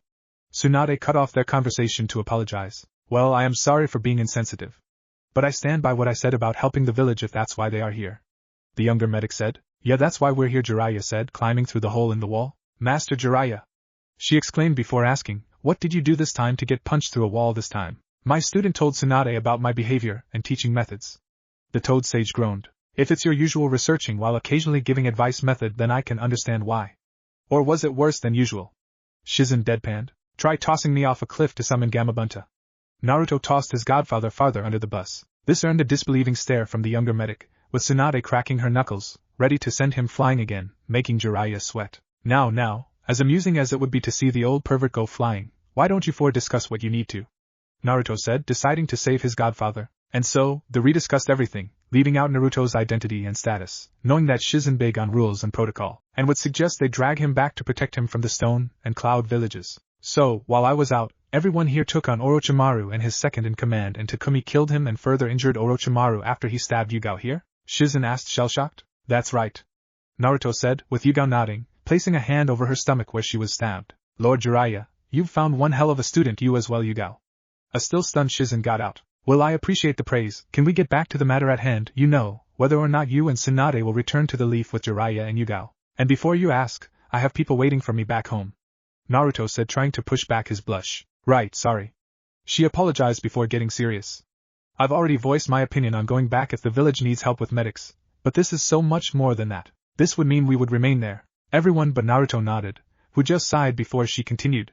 However, we cannot have Danzo become Hokage. I agree with all of you that he not only turn the elemental nation into a war zone but make everyone with a potential bloodline into breeding stock. This includes you, Lady Tsunade, she said, looking at Tsunade, who looked like she was ready to pop a blood vessel. What I mean is that you carry Lord First's blood in you, and just because you don't have Mokutan, doesn't mean that your offspring won't. I'm too old to have kids, you know that, Shizune. The slug Sanin fumed. Yes, but that doesn't mean they won't have their medics do what they can to revitalize your egg sac, then extract them to have someone else birth the children. Jiraiya stepped in. Tsunade looked like she was gonna destroy the place at the mere thought of it. And not just that, from what I've heard about this asshole, I wouldn't put past him to dig up the graves of the dead if they had bloodlines. That means even if they are unable to revitalize your eggs, your grandfather's bones aren't safe. Hell, they already aren't if Orochimaru was able to use that impure resurrection jutsu to have him in a fight against the third Hokage. Naruto added fuel to the fire. Speaking of the two, it wouldn't surprise me if Danzo was the one who helped Orochimaru get into the village in the first place. Yugao thought out loud. Sensing Naruto's anger starting to spike again, Jiraiya puts an end to it. Let's put that on the back burner till we get back to the leaf. Assuming I'm correct that you will go back to the village just to stop Danzo from doing this. Assuming he already hasn't. You're damn rights. If me having to suffer being Hokage means I put a damper on that Warhawk's plans, then I'll do it, Tsunade said, a determination Jiraiya hasn't seen in her since the fight against Hanzo the Salamander. In the case, let me tell you the secret to paperwork that all Kage should know, Naruto said, knowing she'd owe him for the rest of her career. 2 words, shadow clones. Takumi, you are a genius. If you were a leaf shinobi, I'd give S-rank payment for that information. Hell, I still might, since you're a freelance shinobi. Tsunade said, pulling him into her ample chest, shocking everyone, while Jiraiya, both shocked and jealous, starts giggling and writing in his notebook, and Naruto flailing around. Can't breathe. Naruto thought while Kurama was laughing his tails off. Lady Tsunade, I think Takumi is starting to turn blue from lack of oxygen. Shizune said, giggling slightly. Tsunade gasped and let the teenager go, who gasped for air. Sorry about that, she said sheepishly. Let's just prepare to head out. My family will be starting to worry about me soon, he said, after catching his breath. Alright, as I said, I will send you money to your home after my coronation. The future 5th Hokage promised. How about I just give you my account info once I get my parents' accounts under my control? The younger blackhead said. This caught Shizune's attention. What do you mean? Why wouldn't you already have those under your control, assuming they left it to you? Naruto's mood darkened and spoke in an even tone. Let's just say it was kept from me for stupid reasons by a well-meaning old man, okay? Said a confused medic. I'm sure I'll find out eventually if it's a need-to-know thing. This kid seems to value his privacy. He has not once mentioned where his home is. Very well. If you are unable to do so by then, I will send a trusted messenger to your home. How's that? Tsunade asked. Naruto just nods, hoping to get his parents' accounts under his control soon so he can take missions again. It's a good thing I cleaned out my account before the exams. Who knows that the villagers would have done with what little cash I had. Not that I had more than 100,000 yen in my account. How are you doing, sensei? He asked Yugao. I'm fine, I should be able to make it back to the village at the very least. She replied with a smile to her student. The young Uzumaki nodded, feeling relieved. And I told you, you are not responsible for me getting hurt. I would have taken the hit all over again if it meant you were kept safe, she said, catching herself as she was about to talk about his status as a Jinchuriki. Naruto frowned at this but nodded. Alright, you two, that's enough with the brother-slash-sister routine. Jiraiya grumbled, still sore that the Xanbu was closer to his godson than he was. It didn't seem to faze either of them, though. If anything, they smiled brighter at the thought. Before I head back home, can I talk to you in private, Jiraiya? Naruto asked. Huh. Sure. The Toad Sage nodded, a little confused as to what he could want. So, the two stepped out into the hallway and down the hall so as not to be overheard, both making sure no one followed them. So, what is it that you wanted to talk about, Naruto? Jiraiya asked his godson. I wanted to ask if you know who my godmother is? He asked hesitantly. This shocked the super pervert. He didn't expect this to ever come up. Not that I won't answer, but I'm curious as to why you're bringing this up now. I just feel I need to know. Know why I wasn't taken in if they lived in the village. If they cared, Naruto said solemnly. I see, Jiraiya said solemnly. Well, your godmother did care. She was your mother's best friend. However, she couldn't take you in because both the council and her clan wouldn't allow it. The council due to the events that surround your birthday and the attack on the village. Her name was Mikoto Uchiha, Sasuke's mother. The council refused to let the Uchiha have possession over the weapon because it was thought that one of them was controlling Kurama. And the Uchiha refused for basically the same reason. Having you amongst them would only raise the already high tension with the village. He stopped to sigh. But Mikoto fought. She fought so hard Hiruzen thought her sons were getting jealous over the time she was putting forth to bring you into the family. She was heartbroken when she was forced to give up on her promise to Kushina. She felt like she had betrayed you and her. So, don't doubt that she loved and cared for you. I'm sure you got some Naruto-related gifts with no labels, right? Naruto just nodded, fighting back the tears that were threatening to roll down his face. So, Team's mom was my godmother, and she loved me enough to fight for me despite being turned down who knows how many times. I wish I could thank her for everything she's done, but she died that tragic night. I guess he and I have even more in common. It's too bad I can never share it with him now. He despaired. Are you okay? Jiraiya asked in a soft tone. Of course not. Once again that damned council got in the way of me having a happy life. I will never forgive them. I have even more reason to never step foot in Konoha ever again, Naruto said heatedly. The Sannin just nodded, internally wincing. Chances are he just damaged his relationship with his godson even farther for asking a stupid question out of concern. I'll head back to the others. Take as much time as you need. Just tell everyone I went home. I don't want anyone to see me like this. The now official freelance shinobi said dejectedly. All the older man could do was nod and walk off. As soon as Jiraiya entered the room and relayed the message, Naruto broke down and cried silently. Even Kurama didn't say anything, especially what he wanted to say would only cause his host to lash out at him. Back in the hotel room, when Jiraiya relayed the message, Yugao was the first to ask what was wrong, seeing the Sanin's defeated look. Takumi asked about something he wanted, no needed to know. And it wasn't exactly pleasant to have to tell him, or for him here. He didn't want to worry anyone, so if you see him again don't probe into it. I'm sure he'll tell you, especially eventually, he said solemnly. The young swordwoman nodded, looking very concerned. So did Tsunade, curious about this information the young man needed to know. Come on, let's get going. It's gonna take us about a day or two to react Konoha, and we don't have a lot of time left before the Warhawk gets the hat, Jiraiya said, his tone turned serious. The ladies all nodded and gathered their things, knowing Naruto had his things in storage scrolls, and headed out, not knowing that he was just around the corner in desperate need of comfort. Had she known, Yugao would have gone over and held him until he was alright. In Konoha a day later, we find the proctor of the second part of the Chunin exams and part of the TI division, Anko Mitarashi, leaving the only place she can relax other than her apartment, the Dango shop.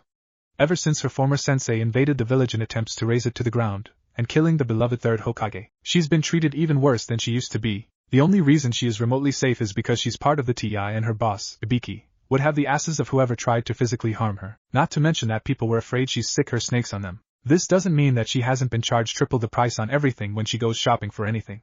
It was only the Dango shop that treated her fairly. So, on her way back to work, she ignores the glares and being once again called snake whore, traitor, and the likes. However, this doesn't mean she drops her guard at all, and because of this, she notices something down a nearby back alley. So, despite telling herself it was a stupid idea, she goes to investigate. What do you mean Kabuto has been killed and Orochimaru unable to speak due to a throat injury? A male, monotone voice was heard. Orochimaru? She thought to herself, instinctually grabbing the spot on her neck where her curse mark was while hiding the best she could behind a wall. Like I fucking said, Lord Orochimaru came back in really bad fucking mood. When someone asked about Kabuto, he gave the signal to kill to the poor bastard. Now I'm stuck being the goddamned informant. A foul-mouthed teenage girl's voice. Head, this girl has a sailor's mouth. Anko thought, deciding to poke her head around the corner discreetly. What she saw was an ANBU with a blank mask, the rumored root ANBU under Danzo's command, and a girl with long red hair, a black hat with pipe-like stripes and bandaged sides, a tan tunic with elbow-length sleeves, a rope-like belt that her former sensei used to wear, black wristbands and biker shorts, and what looked like a flute tucked in the belt. I understand, here's the information you were sent to get. The root ANBU said, handing over a scroll to the girl before vanishing using the body flicker jutsu. The red-haired put the scroll into her utility pouch and storms off, unknowingly in the direction Anko was eavesdropping, until she bumps into the snake mistress, dropping the scroll, and with quick thinking from Anko, a blank scroll that looked identical. Hey! Fucking watch where you're going, you damn bitch. The girl snarled, noticing two scrolls on the ground. Same could be said to you. I was just taking a shortcut to get home to review my mission, Anko said, picking up the information scroll. TCH, fine. I don't have time to waste on the likes of you. The redhead grabs the other scroll and runs off. Anko looks down at the scroll in her hands. I'd better get back to TI.